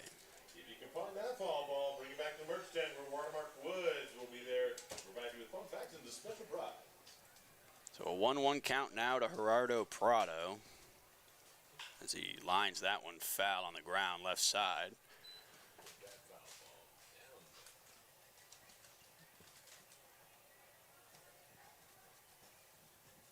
Gonna have a small stoppage here while that one kind of just rests out there left of the foul line. And no ball boys here at Fireman's Field. Yeah, that was Jim Duthett that had to go out there and get that one for Waynesboro, number 8 on the roster. Swung on and missed. Strike number 3 to Gerardo Prado, and he goes down on strikes for the second time tonight. That's what we were just talking about right there. Majinski 7 up, 7 down since the second. And 8 up if you get that last out from the first. And, I mean, he has just been going lights out right now, going through the heart of the order, going through the top. It doesn't matter. He is just absolutely dealing right now. Yeah, he's been fantastic and looking to continue this streak of outs. He's got 7 and 8 in a row, excuse me. That one grounded to first, make that 9 in a row. It's fielded cleanly by the first baseman, Clavette, and there's 2 away on the first pitch to Thomas Marsala. Clavette having a solid defensive game. He's made 3 unassisted plays over there at first, getting quite a bit of action. Yeah, not often you see the first baseman get to pick 3 up in the first 4 innings and tag it himself, but he's gotten plenty of action on that right side. Now there's 2 gone for Quinn Mayer, the third baseman. Flew out to center his first time up. That one going to get past the catcher and be 1-0. Maher, one of the newer additions, 761 OPS so far on the season. 1-0 pitch lined into left center. It's got a chance, and it'll go down in left center. Digging for second is Maher. He might go 3, will not. Good throw in from the center fielder Smith, but it's a big double for Quinn Maher with 2 outs, and it'll give the Cannons a chance to maybe get something going here with Ski Kono stepping to the plate next. Yeah, that ball just kept on carrying. Maher got good wood on it, and it just kept on going. I thought at first that Smith had a chance at it as the way he was running, but yeah, that ball just kept on going and wouldn't stop. That was one of those, came off the bat. May have heard me on air, I almost stuttered a little bit. I said hit the center. That thing had some serious tail on it. It came off probably a little bit closer to the end of the bat and almost took a golf swing kind of route to left center. That one fouled off from Kono on the first pitch, out of play. It'll be 0-1. Beautiful little hook there by Maher. Yeah, that's the term I was looking for. Doesn't work out for me on the course like that normally, though. That one fouled off. It'll hit him in the box. It'll be strike 2. No doubt about that foul ball off the leg. No, yeah. That one might have got the leg and the shoulder. Yeah, normally my shots are slices as opposed to a nice draw or fade. Yeah, I'm hitting from the right side, so it's going right. If it's not straight, and it's not always straight. 0-2 pitch to Ski Kono on the way. Swung on, grounded left side. Picked up and thrown on to first by Murray. In time, and the inning is over. So Majinski works around the 2-out double from Maher, and Cannon's getting on. It's 5-1 after 4 complete here as we head to the 5th. The Purcellville Cannons would like to thank their sponsors for the 2025 season. IBEW Local Number 26, International Brotherhood of Electrical Workers, the Purcellville Pub, Catoctin Creek Distilling Company.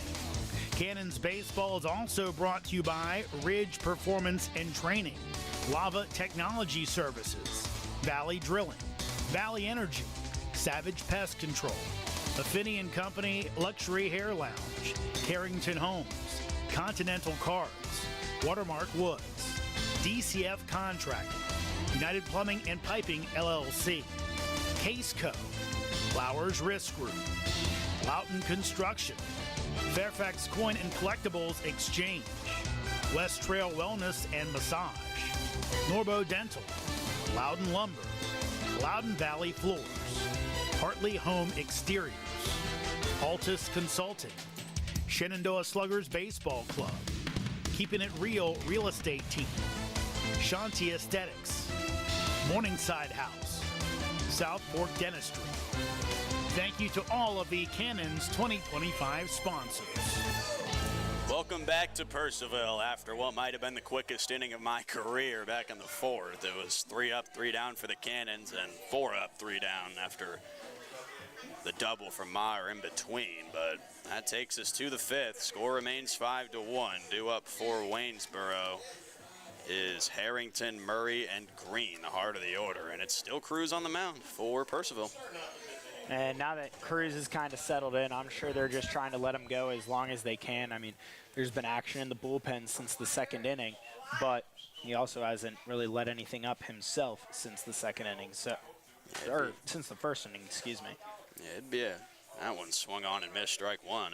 As I was saying, it'd be a heck of an effort from Cruz to come back after the 4-hit, 4-run first inning and deliver 5. Give his bullpen a chance. That one, beautiful breaking ball, 73 miles an hour in there for strike 2.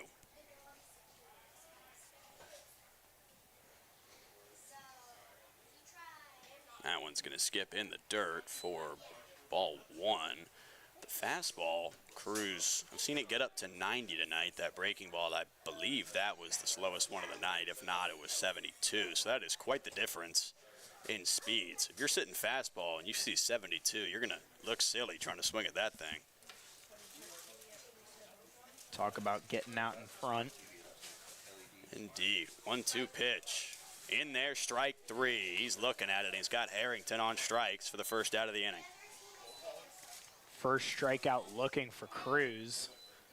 Been able to finally get back in it and show what he's been pitching for the beginning of the season. I mean, he came into the game with a perfect ERA and pitched 7 innings. He was looking good, and I mean, this is really the first bit of adversity he's seen all season.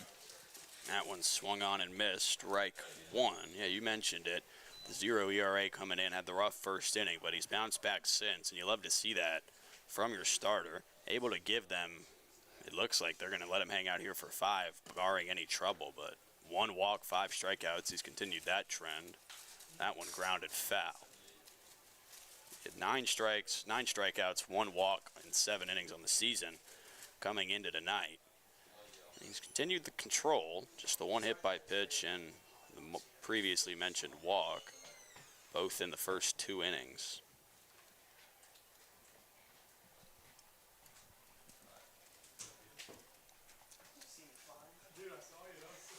That one swung on and missed. Back-to-back strikeouts for Anel Cruz, and he is locked in here in the 5th. That's the heart of the order, and the first 2 are down on K's.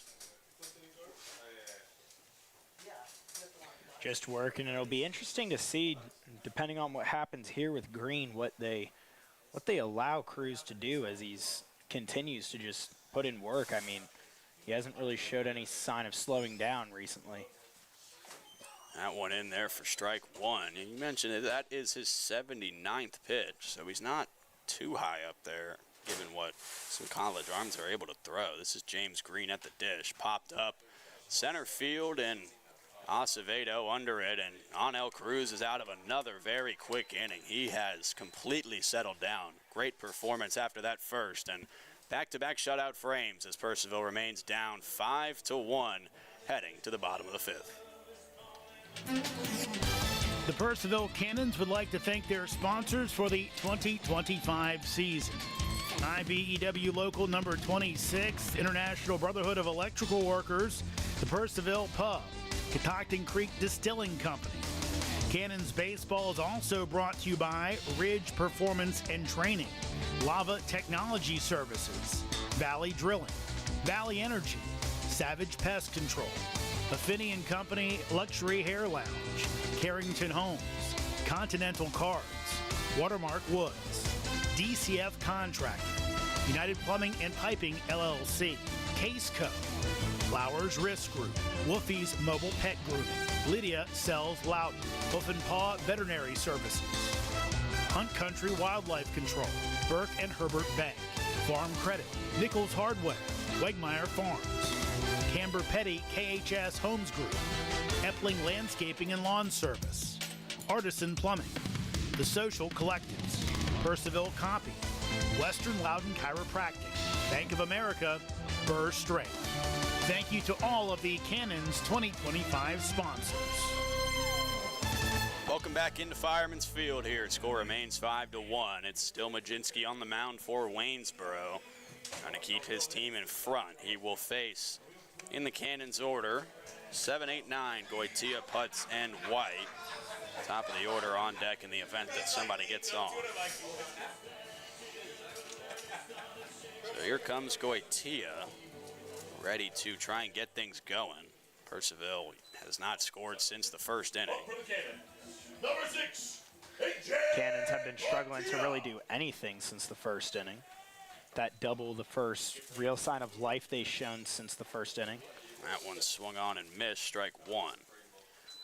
Yeah, we mentioned Cruz settling down very nicely. We talked a little bit more over the break about it, but he's given you 4 good ones as that one popped up left side. Left fielder Green coming in on it. He will back up and make the grab. He had to reach out for it a little bit, but it's out number 1 for Majinski on the mound.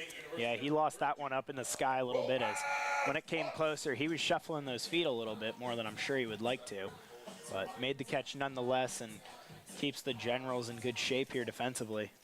Yeah, as we were saying, the run support, you'd like to get Cruz some runs in return for his 4 good innings here following the first. That one's in there for strike 1, 2 putts.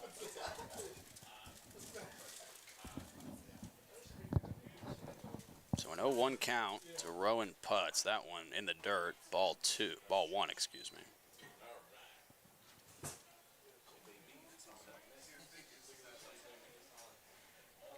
Kobe White stands on deck. That one chopped into right field and down for a base hit. We just mentioned needing to get some guys on. Rowan Putz delivers with 1 out. It's a single, and Kobe White will come up with 1 out and a man on. Good poke the other way, and I mean, the jump that Gomez had on it, I thought he was going to try to make the play, but ends up slowing up, lets it take the 1 hop into his glove, and takes the safe play to keep Putz at first. And with the way that your pitcher's been pitching, I don't disagree with that call there.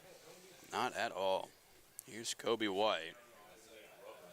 See what he does. That one going to miss. Putz taken off for second. There will be a throw. It will not be in time. Good throw or not, Putz had that thing beat. It was a good jump after he saw it come out of the glove. And a runner in scoring position now on the pass ball. I was just about to mention how I'm curious how they attack the base running here. I mean, down 4, excuse me, in the bottom of the 5th. That one looks like he did go around. Strike 1. Down 4 in the bottom of the 5th. You got to start getting some runs here. Kobe White showing bunt there. He dropped down a couple really good bunts against the Express just a couple days ago.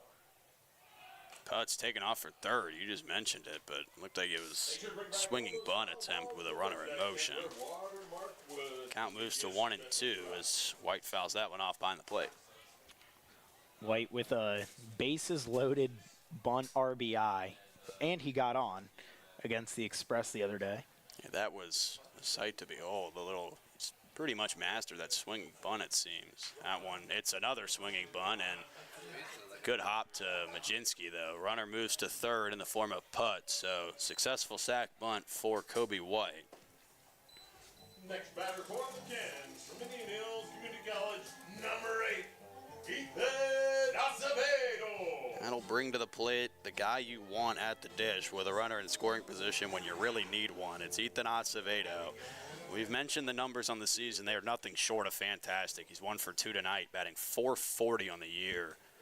1,071 OPS. Swings and misses at the first pitch, strike 1. I think it has something to do with that pink bat. It's just magic this season. Got the arm sleeve, too, to match. Or looks like more of tape, actually. 0-1 pitch outside, ball 1. Putz does have speed. Anything behind the catcher here would potentially bring him home. I will mention we also did see an attempt to steal home earlier this season, just off of a regular pitch, not a wild pitch or anything. 1-1, that one outside, ball 2.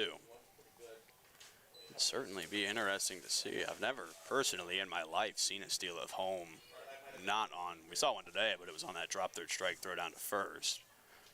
So impressive, but not quite as. That one in there for strike 2. Speaking of which, the guy who stole home today is at the plate in Acevedo. He currently stands as the only run the Cannons have scored thus far. Trying to add to that 2-2 count. 2 out, man on third. Swung on and missed, and Machinsky is dealing. 5 innings, 1 run as he gets out of the jam. We'll see you back here in the 6th. It's still 5-1 Generals here in Purcellville. The Purcellville Cannons would like to thank their sponsors for the 2025 season. IBEW Local Number 26, International Brotherhood of Electrical Workers, the Purcellville Pub, Catoctin Creek Distilling Company.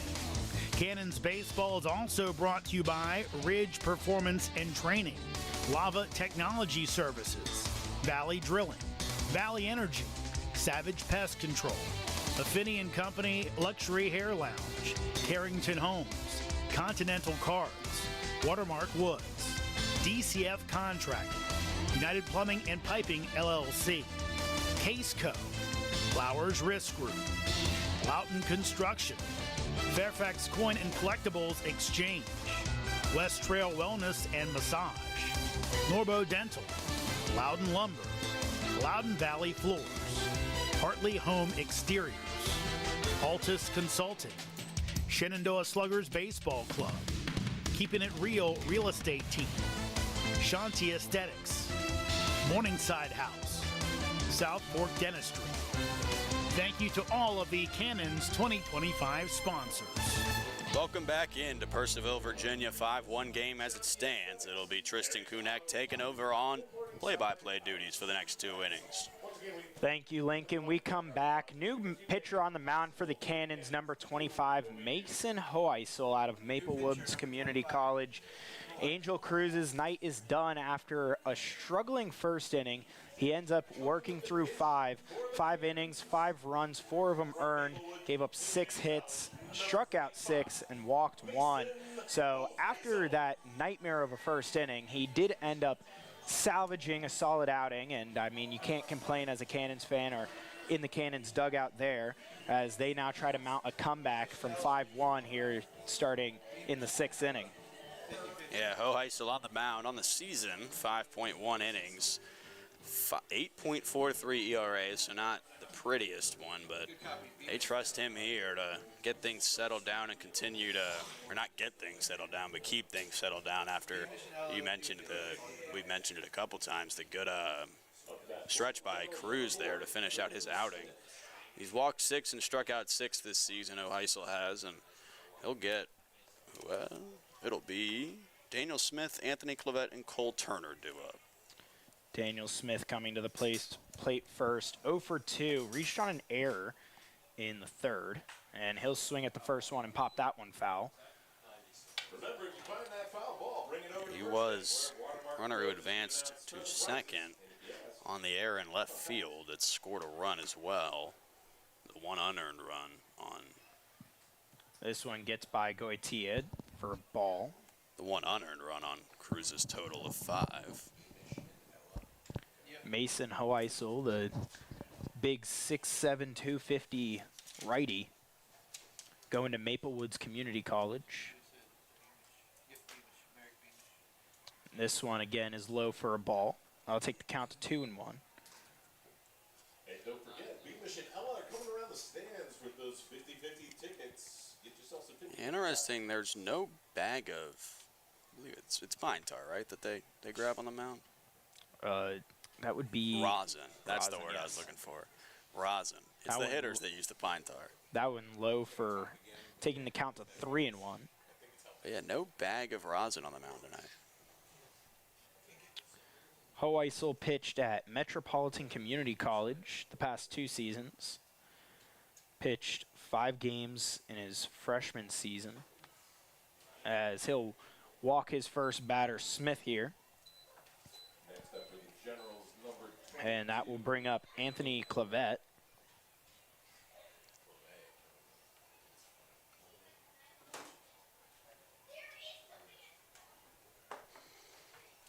Big leadoff walk. You always want to see the leadoff guy get on if you're the team at the plate. That one low and away for ball 1. It's a good pick from Goitia behind the plate. Had to backhand that thing off to not his glove side. It was a little bit far away from him, but he's able to keep the runner at first as a result. Hoeisel this year at Metropolitan, 4.7 ERA, went 1-0 in 15 appearances. As they'll swing and get a base hit here is Clavette, and that'll advance the runner. Everyone only moves up 1 base. So now a runner on second in Daniel Smith, and the base hit from Clavette puts him on first. And that will bring up Cole Turner, the DH for tonight. Cole Turner 0 for 2. Grounded out to third and struck out.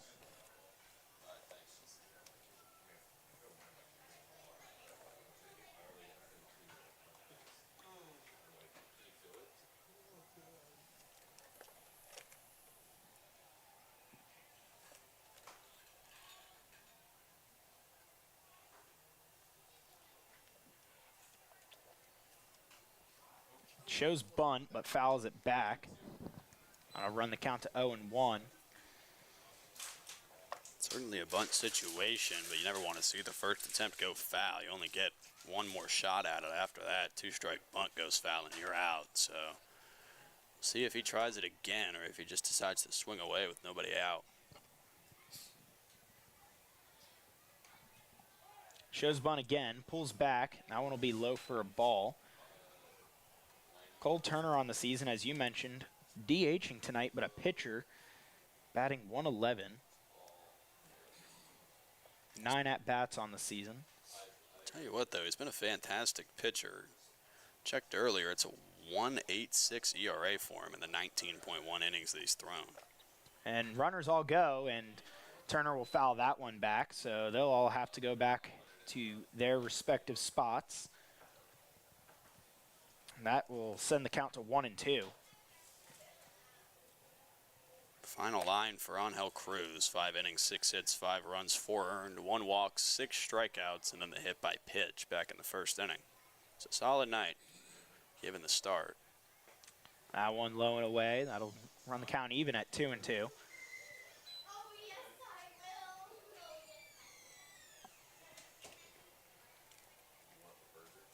Why not need an out here if you're Purcellville? That would be big here for the Cannons as Hoeisel delivers. And they could turn 2 here as Mayer can't get the throw on. Smith will round third, and he'll make it home standing. And a really big error there for the Cannons as Maher couldn't make the throw over to Kono at second. And instead of potentially turning 2 for 2 outs, the Generals score another run to make the lead 6-1. And there are still 2 runners on with no outs. Yeah, second error of the night for the Cannons. That one looked like it just got away on the throw, maybe stuck in the hand a little longer than he would have liked, and goes from a potential 2-out play, as you mentioned, to none. And you're in the same position that you were before with 1 run on the board. And Bryson Hamilton will come to the plate, and Hoeisel will deliver low for ball 1. And that one really hurts as Cannons up to 2 errors on the night. It looked like Maher just didn't have a full decision in his head as that one again goes low for ball 2. As kind of looked like he held it in his hand a little bit because it pulled a little when he threw it over to Kono. Yeah, it's an unfortunate one, but you just got to bounce back and wash that clean if you're Cannons and Maher specifically. Hamilton swings at that one and chops it foul right behind him.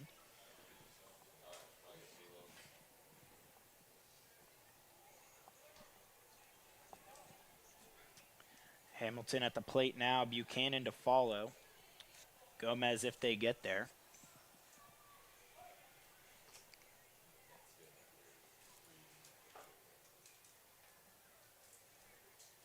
Hoheisel delivers. Hamilton shows bunt but pulls back. That'll run to count to 3-1. Cannons do have some more action in their bullpen.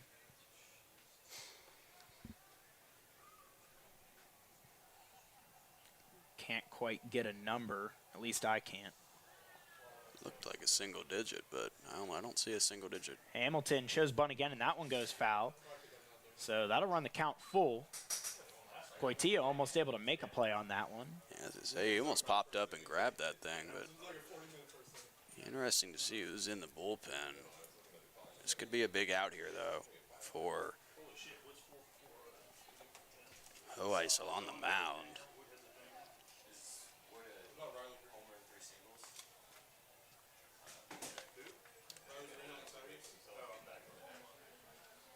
So the payoff pitch, 0 outs. Hamilton fouled that one off backwards. So we'll see it again. Hamilton 0 for 2 today. Ground out to second and a ground out to third. Either of those right now, barring any further mistakes, would result in likely 2 outs, which would be big for Hoheisel. And runners go. Hamilton strikes out. No one at second to cover, so Cannons get one there with the strikeout from Bryson Hamilton, but all the runners advance on the strikeout as no one there to cover second. Yeah, successful double steal given the lack of coverage. This will bring Coach Brett Fuller out of the dugout. We'll see if they go elsewhere with the top of the order coming to the plate now. Good double steal there too, is there was still no outs on the board, so now they have two runners in scoring position with 1 out. Yeah, it's Seth Buchanan coming up. He's 2 for 3 today. Singled in the first, doubled in the second, and then had the bunt to back to Cruz on the mound in the fourth. That, if I'm not mistaken, was the play that Marsala essentially dove for while keeping his foot on the bag. And they are going to go to the bullpen here, and we will tell you all about the new pitcher when we get back. Generals lead 6-1. New pitcher coming to the mound for the Cannons. The Purcellville Cannons would like to thank their sponsors for the 2025 season. IBEW Local number 26, International Brotherhood of Electrical Workers, the Purcellville Pub, Catoctin Creek Distilling Company. Cannons Baseball is also brought to you by Ridge Performance and Training, Lava Technology Services, Valley Drilling, Valley Energy, Savage Pest Control, Affinity & Company Luxury Hair Lounge, Carrington Homes, Continental Cards, Watermark Woods, DCF Contracting, United Plumbing and Piping LLC, Case Co, Flowers Risk Group, Wolfie's Mobile Pet Grooming, Lydia Sells Loudon, Hoof and Paw Veterinary Services, Hunt Country Wildlife Control, Burke and Herbert Bank, Farm Credit, Nichols Hardware, Wegmeyer Farms, Camber Petty KHS Homes Group, Epling Landscaping and Lawn Service, Artisan Plumbing, The Social Collectives, Purcellville Copy, Western Loudon Chiropractic, Bank of America, Burr Strait. Thank you to all of the Cannons 2025 sponsors. Hello and welcome back. Coming to the mound for the Cannons is number 44, Nick Stazik. Nick Stazik this season 1-0. Perfect ERA at the moment in 6 games in 10.1 innings pitched. 15 strikeouts, 6 walks. Just 1 run. It wasn't earned on the season. That one came against the Royals on June 12th here at home. And they're looking to get a little bit of length from him as he's made a couple appearances over 2 innings. And with Hoheisel only going 0.1 there, you're looking to get anything over an inning here from Nick Stazik. Yeah, we've gotten the pleasure to call Nick Stazik here a couple times this season. I can go back to an outing here on June 5th, about a month ago. 2.1 innings, provided some length. Those were 2.1 perfect innings. He struck out 6. So he certainly has it in him to both provide length and provide well-pitched length.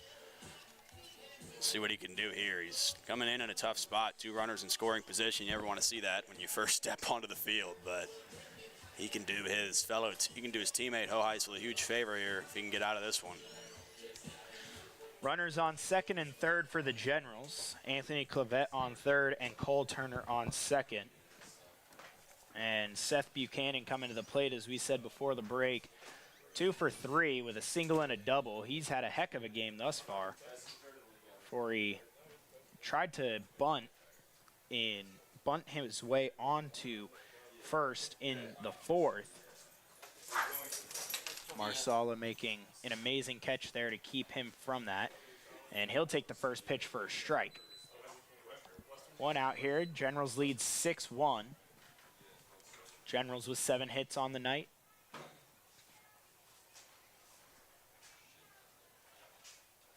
That one catches the zone again for strike 2, so Buchanan quickly down 0-2.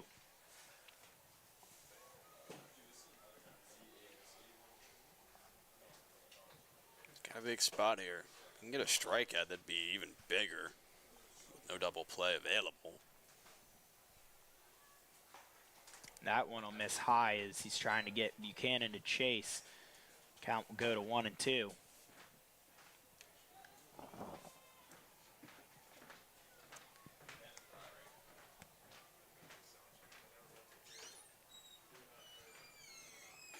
Buchanan, hefty swing, but can't make contact, so he'll go down swinging. Nick Stasic coming in and making quick work of Buchanan. Yeah, it doesn't get much bigger than that. You come out of the bullpen, just 1 out in the inning, 2 runners in scoring position. A ground ball in that situation likely scores the runner from third. You don't get the double play, and then there's probably another runner on third. So a big second out, and he gives himself the option of any out here ends the inning and gets out of the jam. They still trail just 5. That is lead that can be covered. Gio Gomez will swing at the first pitch. He'll pop it up out towards Kobe White, who's under it, and he'll make the catch. So Nick Stasic comes in relief and gets out of the jam. Only 1 run on the inning, and we'll see you here at the bottom of the 6th. Generals lead 6-1. The Purcellville Cannons would like to thank their sponsors for the 2025 season. IBEW Local Number 26, International Brotherhood of Electrical Workers, the Purcellville Pub, Catoctin Creek Distilling Company. Cannons Baseball is also brought to you by Ridge Performance and Training, Lava Technology Services, Valley Drilling, Valley Energy, Savage Pest Control, Affinity & Company Luxury Hair Lounge, Carrington Homes, Continental Cars, Watermark Woods, DCF Contracting, United Plumbing and Piping LLC, Case Co, Flowers Risk Group, Loughton Construction, Fairfax Coin and Collectibles Exchange, West Trail Wellness and Massage, Norbo Dental, Loudon Lumber, Loudon Valley Floors, Hartley Home Exteriors, Altus Consulting, Shenandoah Sluggers Baseball Club, Keeping It Real Real Estate Team, Shanti Aesthetics, Morningside House, South Fork Dentistry. Thank you to all of the Cannons 2025 sponsors. Hello and welcome back to Fireman's Field. New pitcher on the mound for the Generals, number 12, Peter Jezernak out of Kennesaw State University, the lefty on the season. Jezernak has made 7 appearances. Jezernak, excuse me. We went ahead, Googled the pronunciation on it. I'm getting Jezernats for the pronunciation. So he takes the mound and he follows up what was a fantastic outing for Julian Majinski as the starter. He went 5 complete, allowed just 1 run. Bonaventure University, number 24. He's on the hook for the win if his bullpen can keep this thing intact. Jezernak's on the season with a 4.9 ERA in his 7 games. He has started 2, 22 innings pitched, 24 strikeouts, 18 walks. And this one will miss outside for ball one. 16 runs on the season allowed. Only 12 of them earned.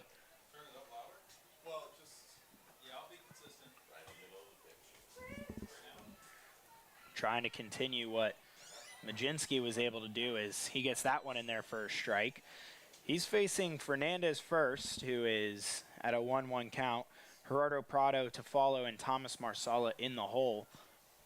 As Fernandez chops this one and lines it out into right field, but making a good play on it is Green, who's able to make the running catch and put away Fernandez. Yeah, that was a good play out there and left by Green. Had to really come in on that one, but was able to reach out, make the grab, put one away. So Zaranat's good start to this one in relief. So coming to the plate will be Gerardo Prado.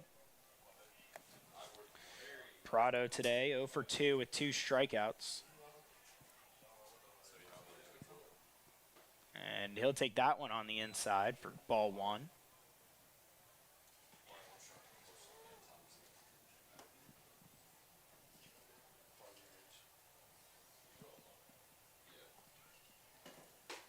Prado takes that one on the inside part of the plate, shaking his head in disbelief as he doesn't like that one. That'll run the count to 1-1. Looked a little high and in here from the booth.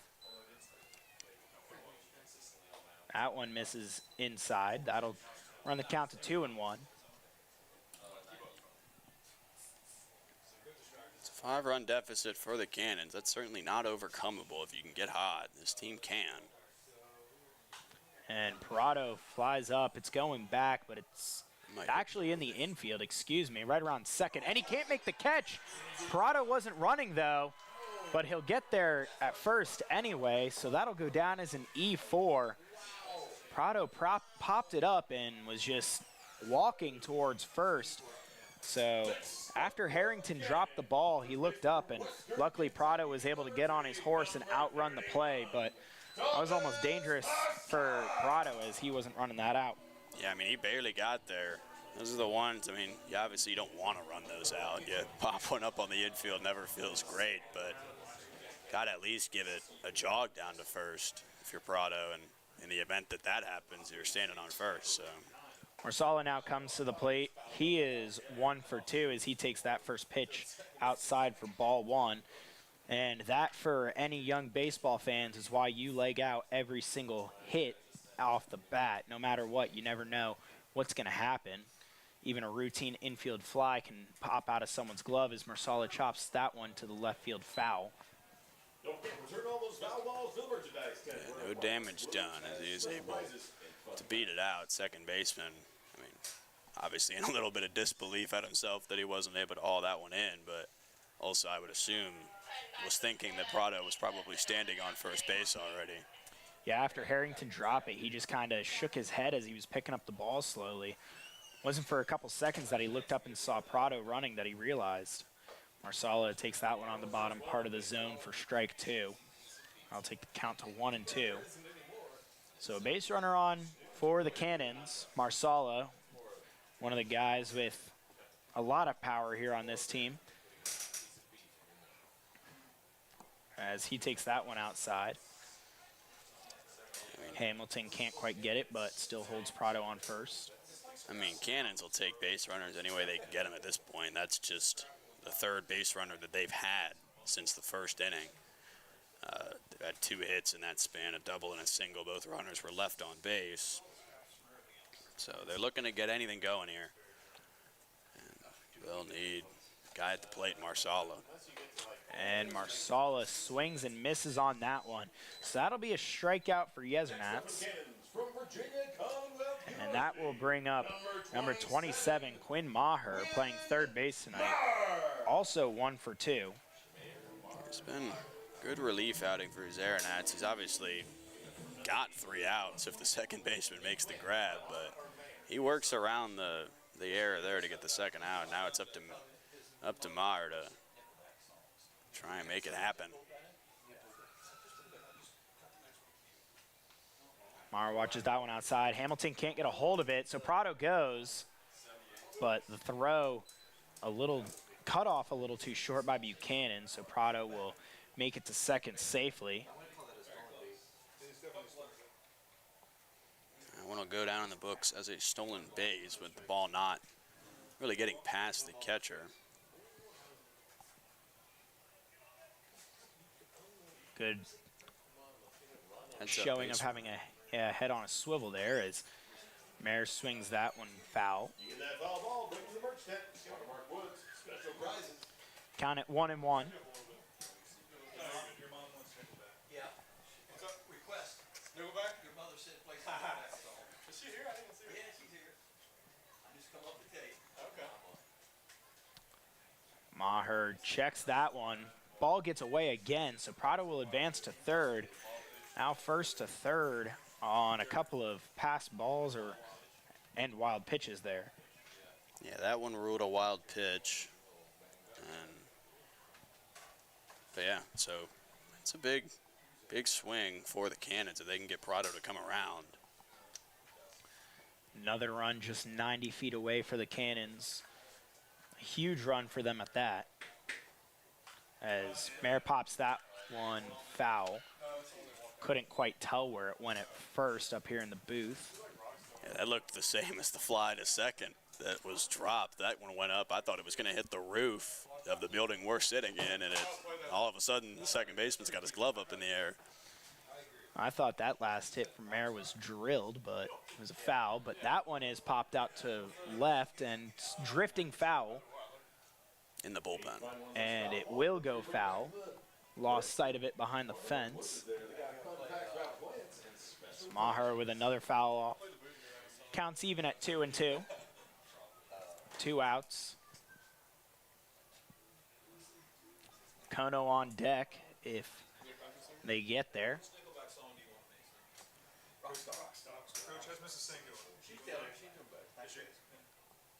There's the pitch, and Maher will ground that one to third, and some more action for Clavette over at first.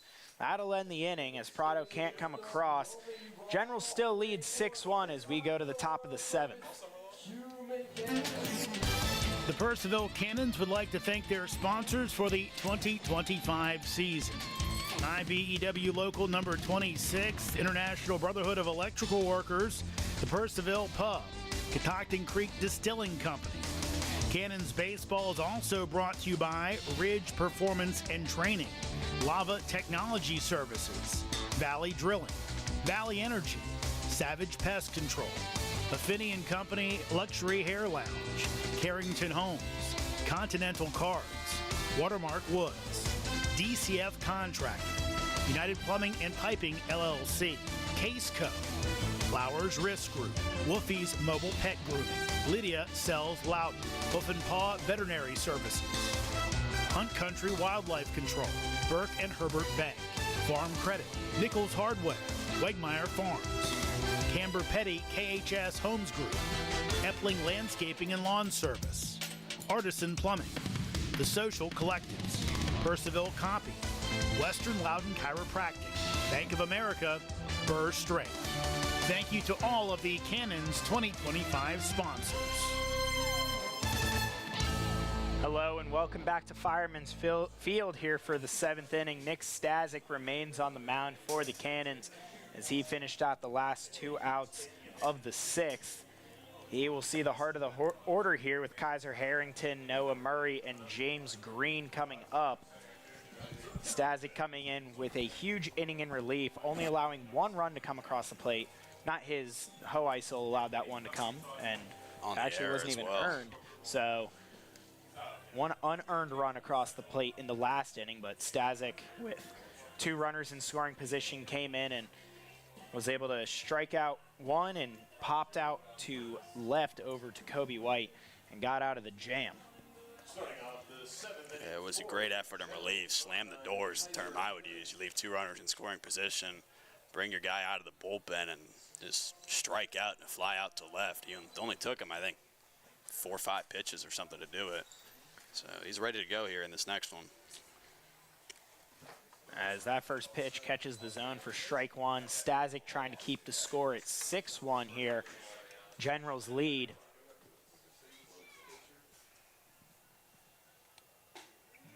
delivers high for ball one there. Stasic trying to give his offense any sort of life to keep them in the game here as it keeps on getting later and later. And he'll swing at that one and chop it over to Stasic, who will toss it over to Marsala for the first out. Harrington done away with, and that'll bring up Noah Murray to the plate. Yeah, good little reach there from Stasic. Had to stick the glove out. Just barely got it out in time and puts it to first, does it himself, so one away. Noah Murray 1 for 3 today, struck out twice. Had a single in the third and came around to score. Stole a base when he was coming around. And he'll pop this one foul as he goes down 0-1.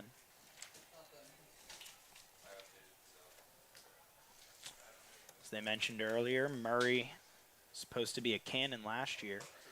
So he takes that one on the outside part of the plate, now quickly down 0-2.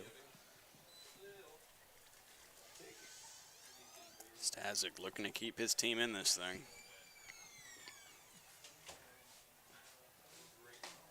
Pitches that one high, almost over Murray's head. 5 is not an easy feat, trailing 6-1 with just 3 innings to play after this, but it's possible.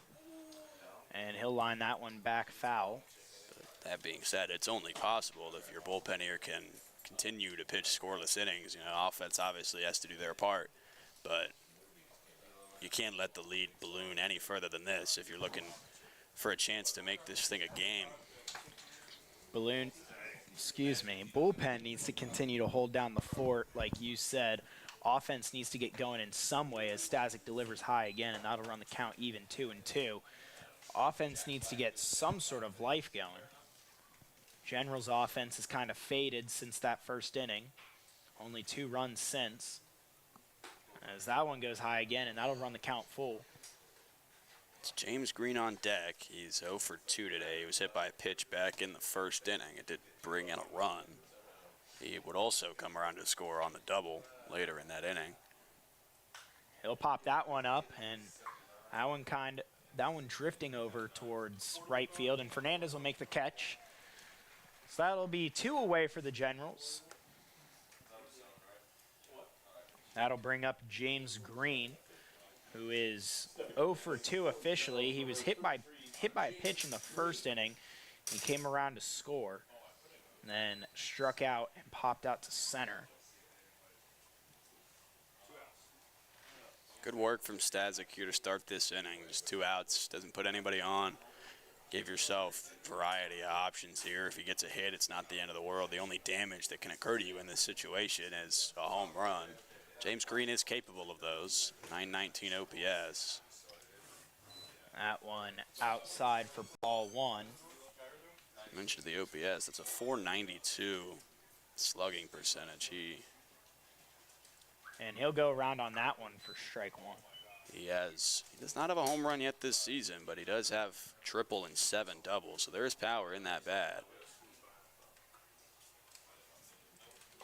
And he'll swing at that one. Hefty swing.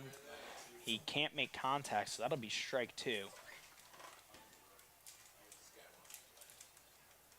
Waynesboro 4th in the league in runs on the season, just 1 ahead of the River Bandits. As he checks the swing there, does not go. So that'll run the count even 2-2. Excuse me, the Rebels, just 1 ahead of the Rebels. So the River Bandits, Woodstock's been having a fantastic season. I think they're 17-6 right now. Only 141 runs for the River Bandits. Yeah, they're 3.5 games up on second place Strasburg in the North Division. Generals with 158 runs on the season. The Express leading the league with 185. As Stasic delivers, and they'll line that one out to second, but Putz makes the catch. 3 quick outs for the Cannons here, quick needed outs, and that'll take us to the bottom of the 7th where they look to try to get any sort of offense going. Generals lead here 6-1, and we will see you at the bottom of the 7th. The Purcellville Cannons would like to thank their sponsors for the 2025 season. IBEW Local Number 26, International Brotherhood of Electrical Workers, the Purcellville Pub, Catoctin Creek Distilling Company.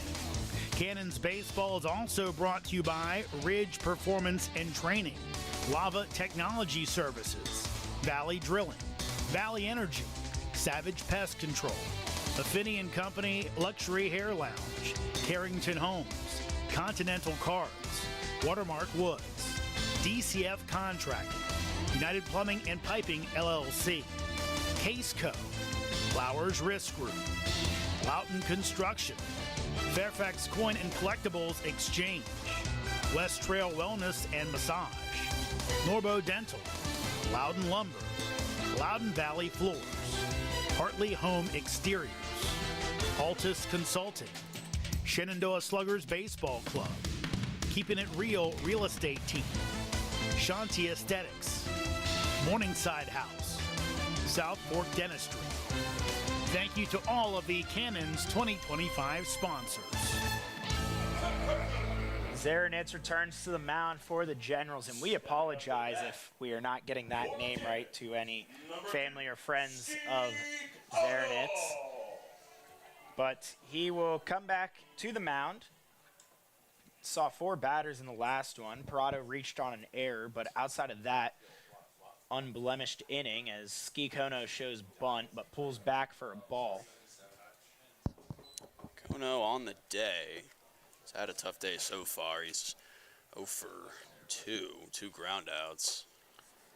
Shows bunt again, but pulls back, goes high. To his credit, Cannon's offense as a whole has struggled so far in this one. Just 4 hits on the night. They've reached 1 other time on an error. They have not been walked or hit yet this game. 2-0 count to Ski Kono. That one high and away. 3-0 count. As I mentioned, the 0 walks on the day. Here's a chance for the Cannons to collect one.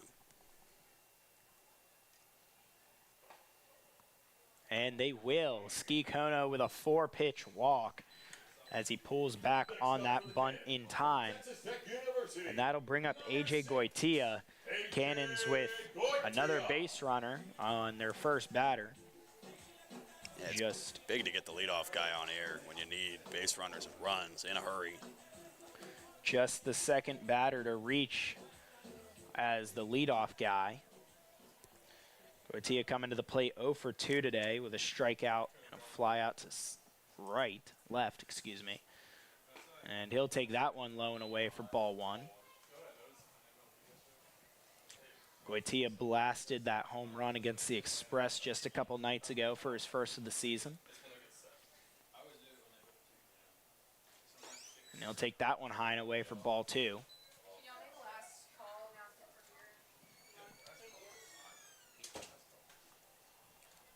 We'll see if Ski Kono goes on the move. The league, or in the team lead for stolen bases. That one low and inside. Hamilton will check on him, but Ski Kono walks back. That's 7 straight balls to start this inning for your Zaranets in the mound. So I wonder, I'd imagine with a deficit like this, you got to give, if this is a meatball, you got to give Goitia the green light, right? Believe only if it's a meatball, though. And that one catches the outside part of the plate. Not a for meatball. Strike 1. It was definitely not a meatball. It was 91 on the paint. Yeah, good take. If I were playing, I definitely would have swung at that and grounded it out to first. And that one catches just the upper outside part of the zone. Goitia started walking, had to turn around as it was a called strike there. So now the count will go full after being down 3-0 to Goitia. Yeah, he certainly thought that one was a ball, but see what happens here, full count. And that one is outside, so he'll walk his second straight batter. Goitia and Kono first and second. And that'll bring up Rowan Putz as the Generals bring out their pitching coach to talk to Yezernats and try to calm him down a little as he's walked the first 2 batters. There is a pitcher up in the bullpen for the Generals. It's number 2, Evan Jackson. Pitches from the right side, so a little bit of a different look. Putz coming to the plate is a righty. Behind him is lefty Kobe White, and then stringer righties in the form of, or sorry, not a stringer righties, goes back to the top of the order in Acevedo and Fernandez. Putz tonight 1 for 2. Flew out to right and hit a single in his last at-bat, stole a base. This is a situation you got to capitalize on if you're Purcellville. Trail 5 runs, you got 2 runners on to start the inning, nobody out. Exactly what the Cannons are looking for here offensively. As Putz shows bunt but pulls back, ball 1. We'll see if they'll send Kono, as he's definitely got the speed.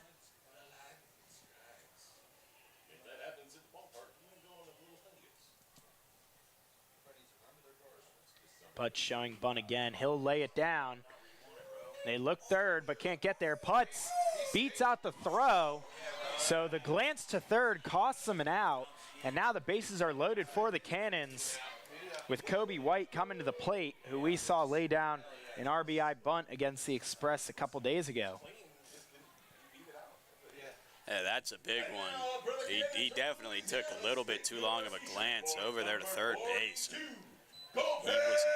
You're never going to get Ski Kono with a jump like that, knowing that a bunt's coming down. So just got to go over to first, get that out, especially with a 5-run lead, but unable to, and it goes down as a base hit. Base is loaded. Kobe shows bunt. He lays it down, and he'll beat that one out. Cannons will score 1. Goitia stays at third.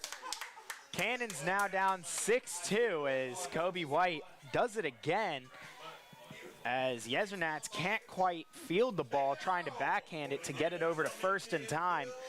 And it'll cost him a run with the hottest hitter of the Cannons coming to the plate. Yeah, that's big. That one will go in the book as an error, but so second error of the day for the Generals. But 2 punts, both of them reach base, one of them scores a run, and there's life for the Cannons here in this inning with top of the order up. Not only the hottest hitter on the Cannons, as Acevedo shows bunt. That one didn't pull back in time, so that'll be strike 1. Not only the hottest hitter on the Cannons, but also the hottest hitter in the league. His .440 average leading the league, the second closest, hitting .397. I'll take that one high for ball 1.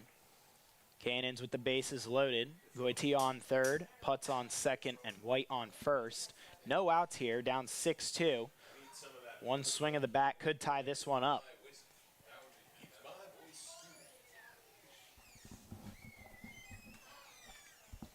Acevedo trying to tie it up there as he takes a healthy swing at that one. Still nobody out in this inning. It's a number of hitters who have the ability to do damage, and Fernandez, Prado, and Marsala. 2 up after Acevedo here. Big pitch. Acevedo takes that one low for ball 2. Fernandez up next, another lefty with that favorable 310 wall right down the foul line. Acevedo does have a hit on the day, and then 1 for 3. And that one will catch the inside part of the plate, and Acevedo will go down looking. So a big out for the Generals there, bringing up Anthony Fernandez to the plate, who does have some power, and leading the team in RBIs, as mentioned earlier. That one had some really, really mean movement on it from Yezernats on the mound. That was just a beautiful pitch. Started behind Acevedo, ended up dead middle of the zone, maybe a little on the inside edge, and he just did it again. Fernandez will take that one on the inside part of the plate for strike 1.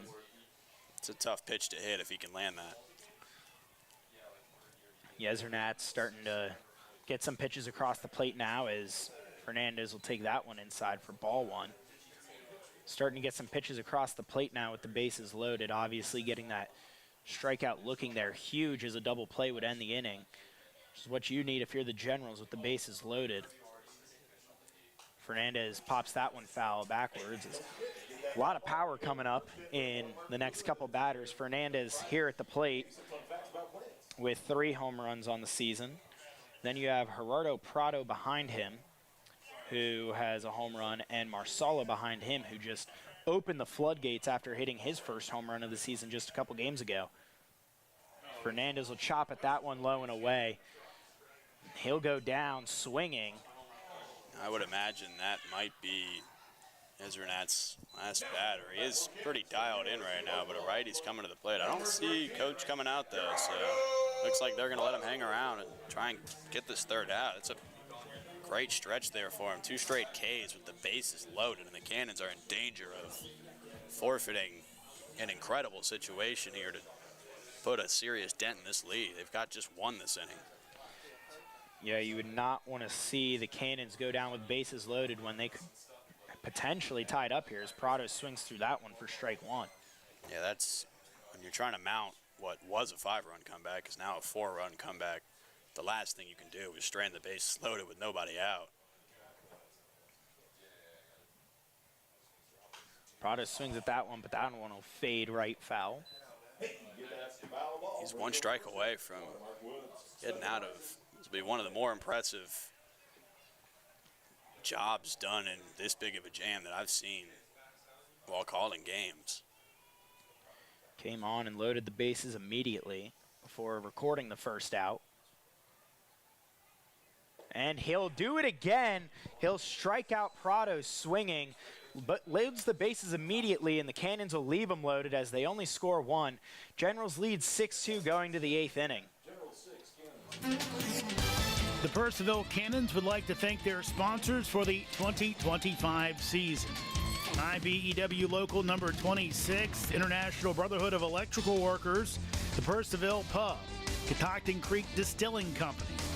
Cannons Baseball is also brought to you by Ridge Performance and Training, Lava Technology Services, Valley Drilling, Valley Energy, Savage Pest Control, Affinity & Company Luxury Hair Lounge, Carrington Homes, Continental Cards, Watermark Woods, DCF Contracting, United Plumbing and Piping LLC, Case Co, Flowers Risk Group, Wolfie's Mobile Pet Grooming, Lydia Sells Loudon, Hoof and Paw Veterinary Services, Hunt Country Wildlife Control, Burke and Herbert Bank, Farm Credit, Nichols Hardware, Wegmeyer Farms, Camber Petty KHS Homes Group, Epling Landscaping and Lawn Service, Artisan Plumbing, The Social Collectives, Purcellville Copy, Western Loudon Chiropractic, Bank of America, Burr Strait.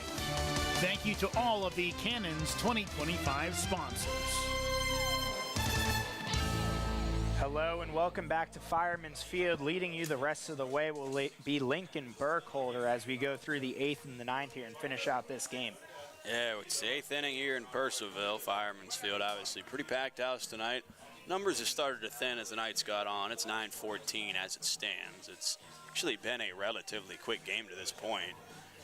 Following nothing short of incredible from Peter Yezernat's last inning to get out of that jam. You mentioned it right before he went to break. It was walk, single to load the bases. It was a bunt single at that. Bunt with an error by Yezernat himself to score the first run, and then strikeout looking, strikeout swinging. It doesn't get much better than that from your relief pitcher, but new pitcher on the mound for Purcellville, and the one before him was fantastic as well. It's Nick Stazik's night over, 1.2 perfect innings, 1 strikeout. He's replaced by Zach Duenas, number 66. Another one of these super tall Purcellville pitchers. This is not a guy that, I'm not very great at baseball, but I think I'd be a little scared if I stepped in the box, looked up, and saw this guy. He's only 6'10". Only 6'10". Just got a couple inches of height on me. Just a towering 6'10". On the season. He's got a whole foot on me. Yeah, he's a tall guy. I'm looking for his... He is yet to pitch this season. This is his first outing. Okay, that's why I was looking for his stats. Couldn't find him. We'll see. He did pitch for Purcellville last season, I believe. This year he pitched for Southern Illinois University Edwardsville. On the season, he had 10 innings pitched, 5.4 ERA. He went 1-0 in his 8 appearances. Gave up 6 runs, all earned, walked 12, only struck out 9. Didn't give up a single home run.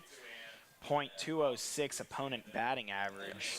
Valley League last year, he was a cannon. He's a returner, 8.2 innings, 17 strikeouts, 4 walks, 2 saves, and not a single run allowed on the year. So quite impressive stats last summer. This is his first appearance this summer. Let's see what he's got. First pitch on the way, and it'll skip, and the ump called it a strike. Looked like it bounced. That looked like it definitely did not make it to the plate, but Duenas will take it. That one fouled off way out of play on the right side. It'll be in the Little League outfield over there. But it's 0-2.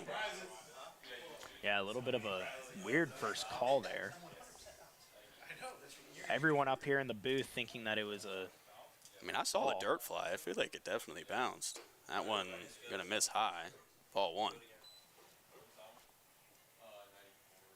Rosenbag now finally making it out to the mound, as we were talking about the absence of it earlier. Yeah, that was weird. You see it out there pretty much every baseball game now. I mean, they use it like almost every single pitch, it seems like. Dwayne is going to step off the mound here. Going for a meeting for the signs, I believe.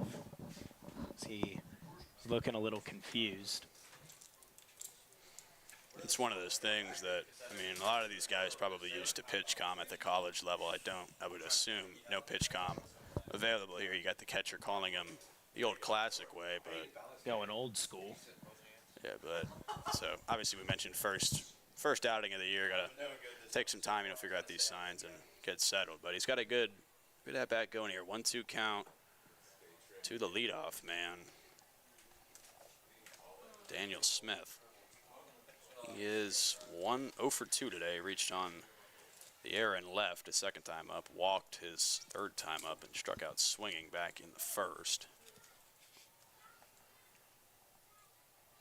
1-2 pitch coming from Duenas. That is not a strike. It's 2-2. That one ruled, I guess, maybe a little inside, or could be makeup call for the bounce strike. I was going to say a couple controversial strike calls here, or lack thereof. That one swung on and missed, no doubt about it. Strike 3, and first out of the inning for Zach Duenas. Yeah, you can't mess up the strike call there, as he went down swinging. Huge, big first out for Duenas, and starting his first outing of the season off right. Brewster was there, like he was around. That'll bring to the plate Anthony Clavette, the first baseman. He is 2 for 3 today. He had the 2 RBI double in the first as he swings and misses at strike 1. Popped out to short, second time up, and then had a single.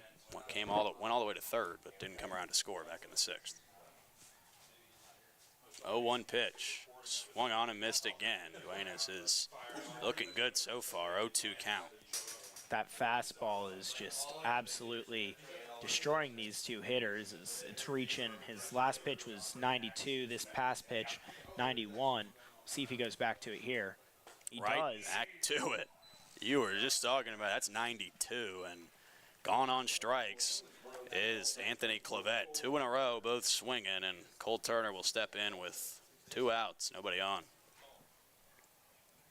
3 pitches, 3 swinging strikes for Turner there. Just couldn't catch up to the heat. Clavette. See if he just keeps on going to it. I mean, if it's not broke, don't fix it. Yeah. First pitch, not a heater, 76. Looked like a slider almost, but got away. Way outside in the dirt, it'll be ball 1. On the day for Cole Turner, the designated hitter, he reached on an error in his last at-bat. First at-bat, grounded out to third, struck out swinging back in the third. 1-0 pitch, back to the heater, and it's in there for strike 1. His heater is just a zone finder right now. Yeah, I mean, it's been beautiful this inning. He's got even count here. We'll see where he goes. That heater outside, 2-1.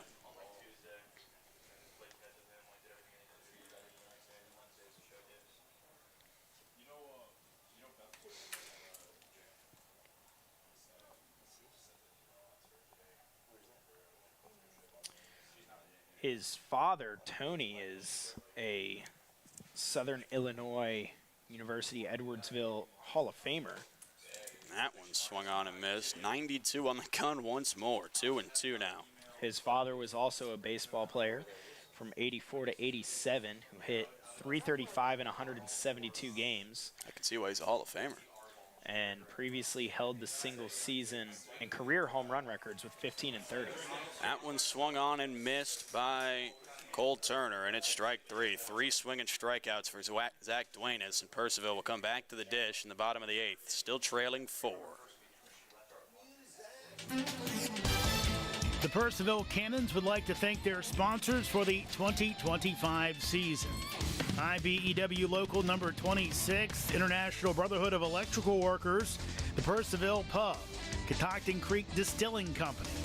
Cannons Baseball is also brought to you by Ridge Performance and Training, Lava Technology Services, Valley Drilling, Valley Energy, Savage Pest Control, Affinity & Company Luxury Hair Lounge, Carrington Homes, Continental Cars, Watermark Woods, DCF Contracting, United Plumbing and Piping LLC, Case Co, Flowers Risk Group, Loughton Construction, Fairfax Coin and Collectibles Exchange, West Trail Wellness and Massage, Norbo Dental, Loudon Lumber, Loudon Valley Floors, Hartley Home Exteriors, Altus Consulting, Shenandoah Sluggers Baseball Club, Keeping It Real Real Estate Team, Shanti Aesthetics, Morningside House, South Fork Dentistry.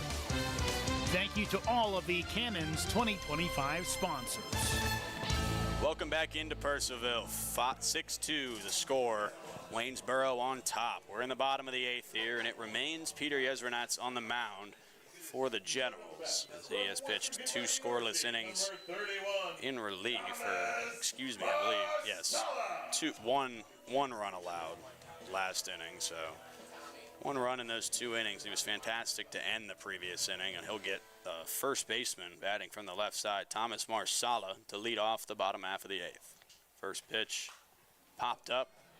Looks like catcher's going back on it. It's behind the plate, and in the bleachers, definitely hit metal, so that's good.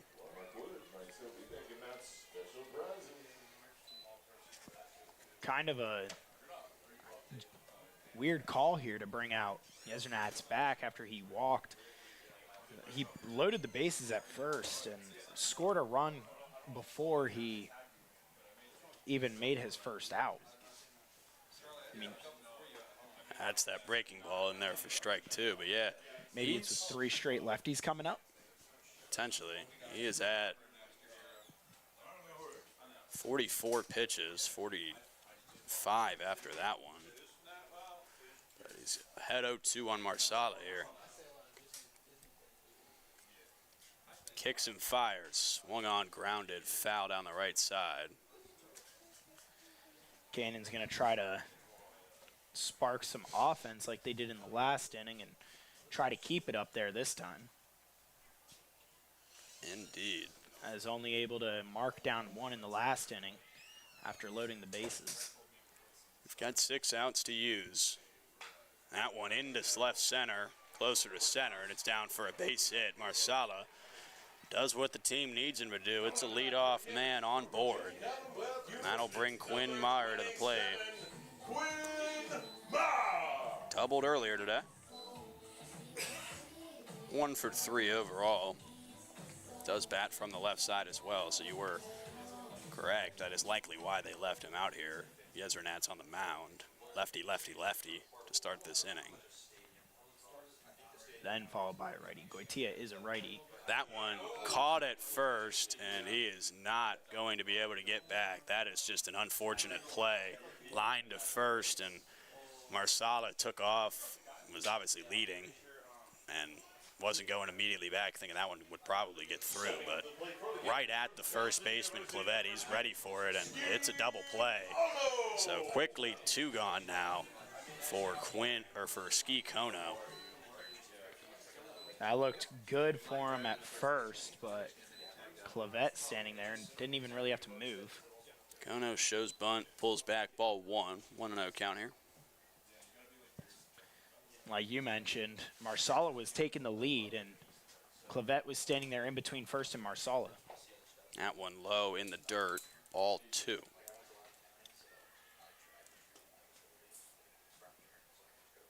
So it's a 2-0 count to Ski Kono. He walked his last time up. That was last inning leading off. This time swings and misses, 2-1 count now.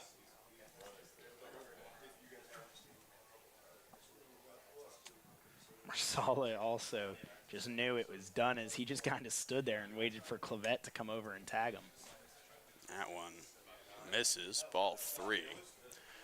Yeah, that was one of those, I mean, nothing really Marsala can do there. You take your lead, ball is hit on an absolute rocket to first base, it's just right at him, and you're not going to be able to dive back around him. You got to go out of the base path to do that, so just takes the double play. That one grounded to first, and it will be another unassisted out for the first baseman, Clavette.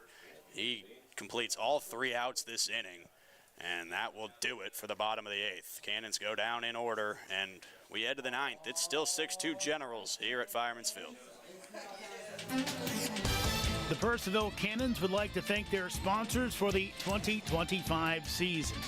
IBEW Local Number 26, International Brotherhood of Electrical Workers, the Purcellville Pub, Catoctin Creek Distilling Company.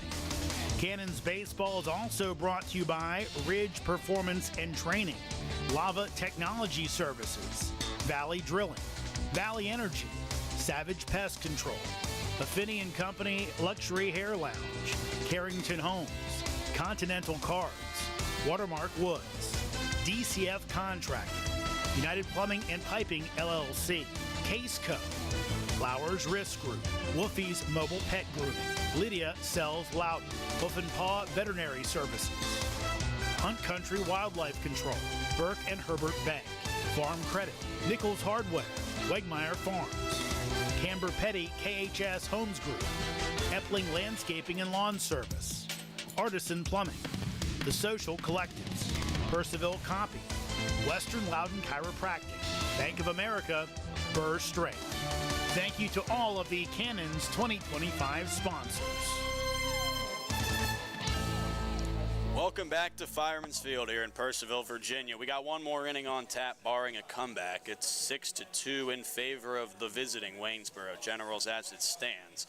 Due up in the top of the 9th for him. It's 9-1-2 in the order. Bryson Hamilton, Seth Buchanan, followed by Gio Gomez. On the mound for Purcellville, it is a new pitcher, number 43. That is Brady Stew. So he'll look to get it done and get this thing into the bottom of the 9th, remaining just a 4-run game. That is an overcomable lead if Purcellville can get something going. Stu on the season, a 1.58 ERA. He's been brilliant through 5.2 innings, 8 strikeouts, not a single walk to his name, just 1 earned run on 2 hits.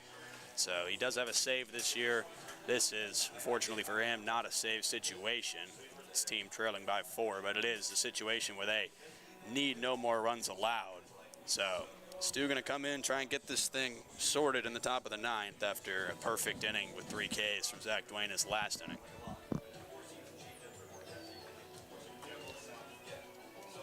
First up, as I mentioned, is Bryson Hamilton, the catcher, batting 9. He's 0 for 3 today with 1 strikeout. Stewie's someone who can come in and pitch you a solid outing. I mean, Cannons need 3 quick outs here if they want any hope of trying to come back here. I mean, you would think 1 run would just kind of crush any sort of hope that may still be in the dugout down there. Yeah, 4 runs certainly doable. I mean, that's 1 swing in theory if you can load the bases and hit it over the wall. Not exactly common, but it is possible. And we saw a team rally for 4 runs in an inning earlier today, way back in the top of the 1st. But it's been a rather quick game since then. We're sitting at just 2.5 hours thus far. And the first pitch from Stewie is on the way.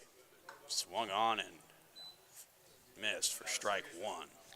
And just the top half of the 1st inning took 30 minutes alone, so. It's been one of the quicker games I've ever called since then, despite base runners for both teams in most innings, outside of the 3 or 4 that Majinski was just perfect on the mound. So Stewie out of Pittsburgh State University.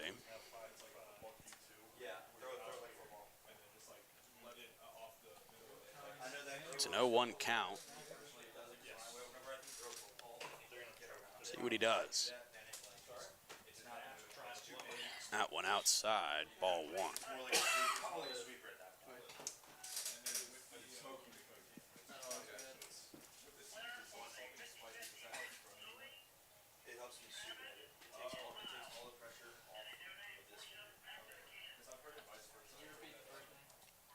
One count. That one in there, strike 2. It'll be 1-2. Stewie stands 6'4", 210 out of Topeka, Kansas. He, in 2023. Stewie went to K-State this past season. I don't believe he pitched at K-State. My apologies, my roster appears to be wrong. That one upstairs, ball 2. He listed as Pittsburgh State. He did. Tristan is correct. He did attend Kansas State, was on the team this past year. Last time he was at Pittsburgh State. It was fantastic for them. That one low. Ball 3. Count runs full. Stewie wanted that one. You could see it there.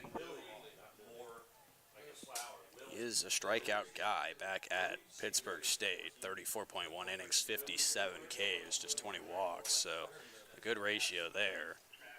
See what he can do here. 3-2 pitch on the way. That one in there, and he rings him up. That's John Vina behind the plate, and it's strike 3. Yeah, Stewie just kind of painting the outside of the zone there.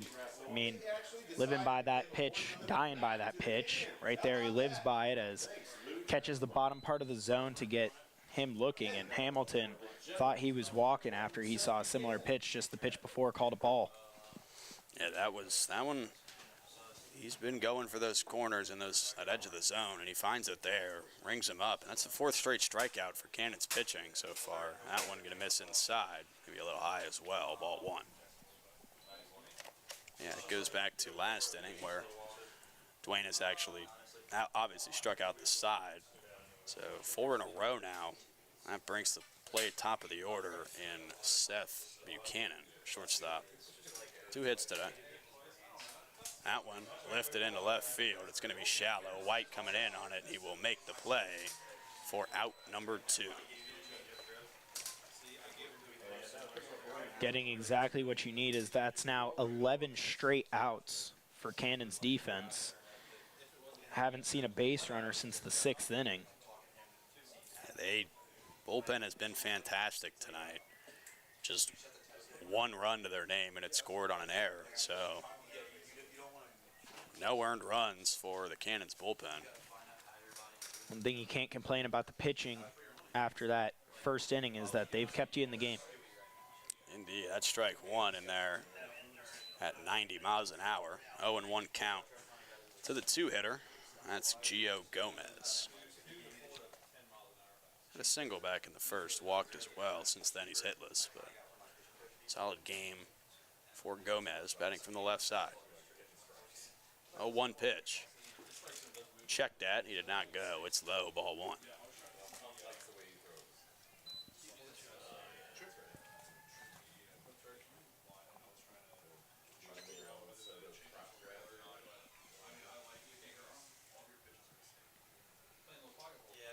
Even count, 1-1 pitch, swung on and whiffed at. It's strike 2.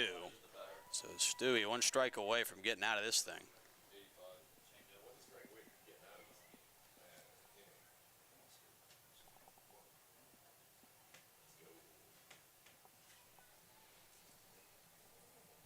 Trying to bring that offense back to the plate.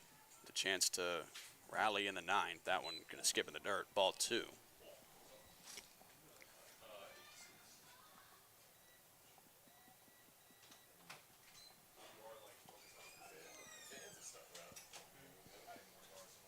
2-2 count, 2 outs, top of the 9th inning. Generals by 4 as it stands. Stewie gets set, kicks and fires. That one outside. Count will run full. Second full count of the inning.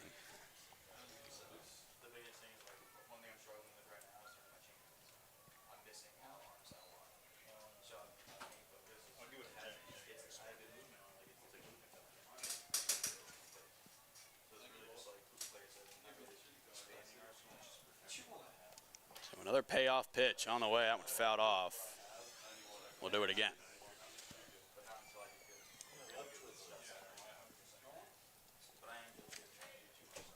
.91 on the gun there. Gomez has got that S on his helmet. I thought that was a Penn State helmet at first. It's kind of a darker blue. It is that Penn State Navy for sure. 3-2 pitch, grounded back to Stewie, gets past him. Kono gonna pick it up. Took a while to get to it, and that one's thrown away. He likely would have had him. It looks like it hit. It definitely hit Gio Gomez in the arm. He's in some pain over there behind first base. He's safe as that one gets away off that arm. I believe they're going to send him to second.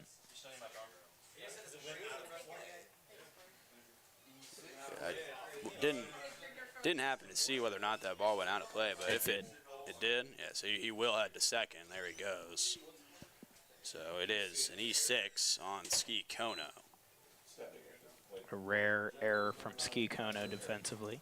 Yeah, normally very sure-handed out there. He's had some incredible defensive plays so far this season, but that one gets away from him.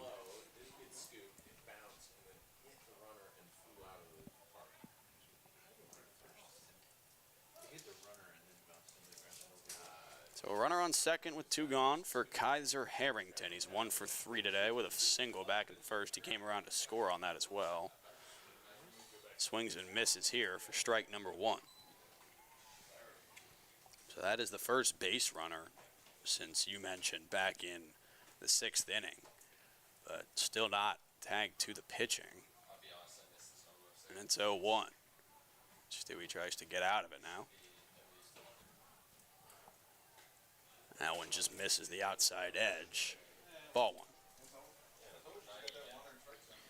Fear I may have jinxed that for the Cannons defense. Yeah, that one on the defense, unfortunately, but with 2 outs, no damage yet, as long as you can get out of it without allowing him to come around. And he will step off. He was trying to go to third, and they've got him in a rundown. Throw over to third, and he will not be able to turn around in time. Tagged on the back by Meyer, and the inning is over. So the top of the 9th comes to a close. No run score on no hits, and nobody left on base after that pickoff. So Stewie, clean 9th inning, and the Cannons have some work to do. They trail 4, 3 outs to play. We'll see you back here in the bottom of the 9th. The Purcellville Cannons would like to thank their sponsors for the 2025 season. IBEW Local Number 26, International Brotherhood of Electrical Workers, the Purcellville Pub, Catoctin Creek Distilling Company. Cannons Baseball is also brought to you by Ridge Performance and Training, Lava Technology Services, Valley Drilling, Valley Energy, Savage Pest Control, Affinity & Company Luxury Hair Lounge, Carrington Homes, Continental Cards, Watermark Woods, DCF Contracting, United Plumbing and Piping LLC, Case Co, Flowers Risk Group, Loughton Construction, Fairfax Coin and Collectibles Exchange, West Trail Wellness and Massage, Norbo Dental, Loudon Lumber, Loudon Valley Floors, Hartley Home Exteriors, Altus Consulting, Shenandoah Sluggers Baseball Club, Keeping It Real Real Estate Team, Shanti Aesthetics, Morningside House, South Fork Dentistry. Thank you to all of the Cannons 2025 sponsors. Welcome back into Purcellville. The Cannons down to their final 3 outs here at home. They trailed 6-2. Generals on top and coming into the game to try and save it or it's not a safe situation. We're trying to put it away is Evan Jackson, who I mentioned was in the bullpen earlier. Righty out of LaGrange College. Wearing number 2.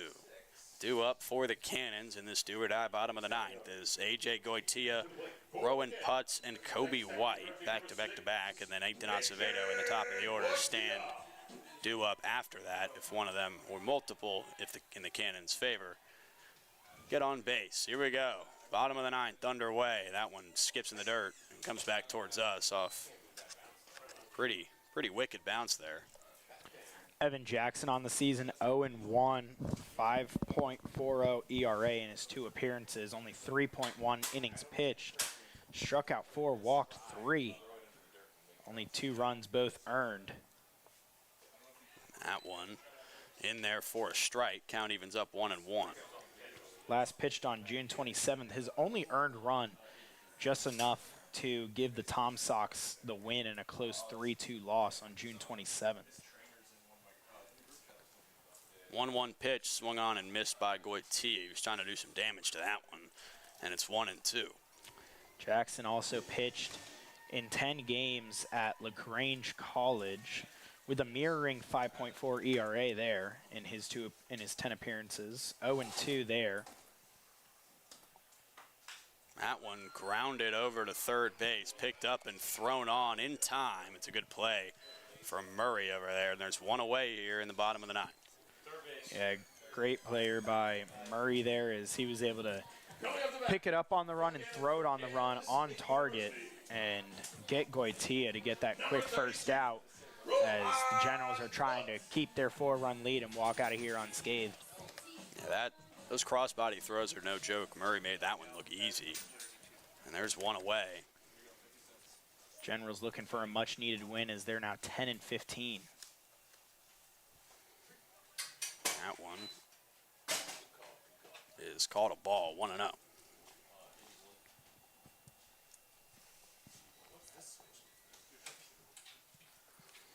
One-0 count. Jackson to Rowan Putz. 2 outs to go for him. That one fouled up behind the plate and out of play. Putz here. Kobe White to follow.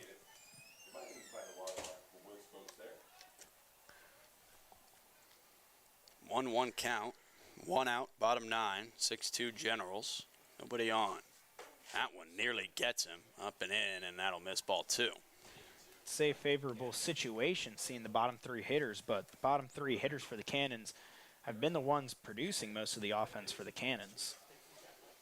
Yeah, the other run, first run was scored by Acevedo in the first. The other one came from Kono. That's driven in the left on a line. That thing was hit very hard. It's down for a base hit.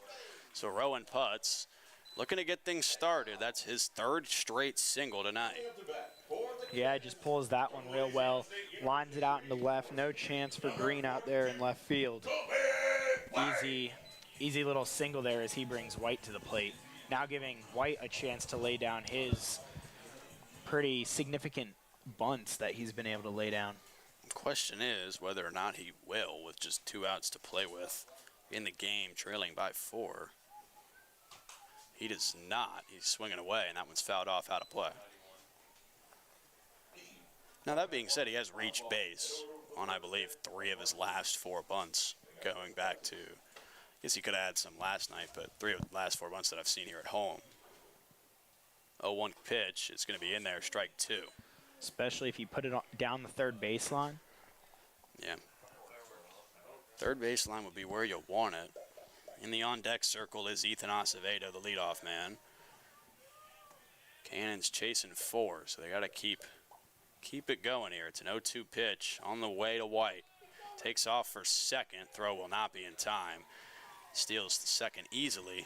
Putz will be in scoring position. Double play gone. And it's a ball to Kobe White. It's a 1-2 count. Surprised to see a throw there as when he got the ball, he was already late to begin with. But on top of that, make an error there. And Putz could be going to third, maybe even going home.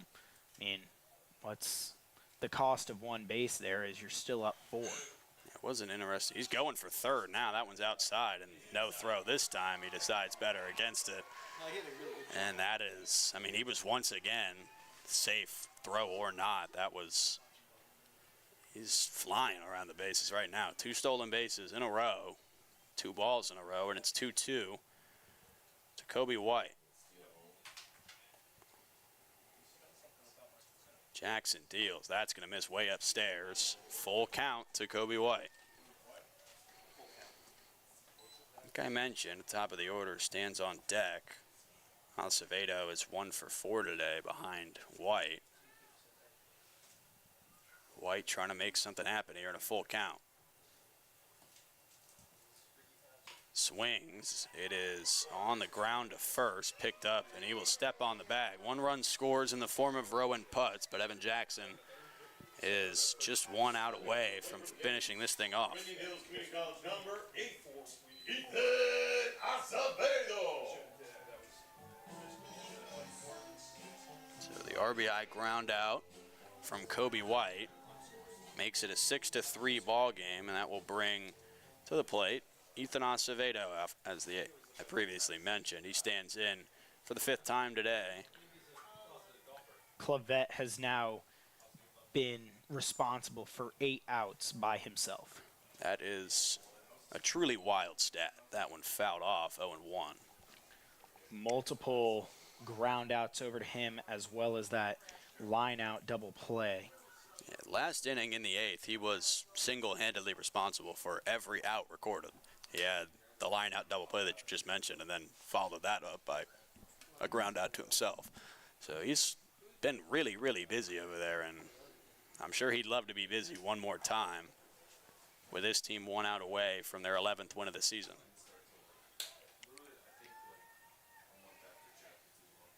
Oh, 1 pitch to Acevedo. Jackson gets set, kicks and fires. That one, perfect. 0-2. Generals just 1 strike away here. Just said it. Cannon's down to their last strike. 0-2 count, 2 out, bottom 9. They trail 3. Pitch on the way. Swung on and missed, and this ball game is over. Evan Jackson gets the job done in the bottom of the 9th, and the Cannons will fall at home tonight. Final score 6-3. We will see you guys next time as Cannons now fall to 11-12 on the season. Thank you all for listening. From Fireman's Field, it's Lincoln Burkholder, joined by my partner Tristan Kunek and Jeremy Huber, before saying good night and have a fantastic July 4th weekend.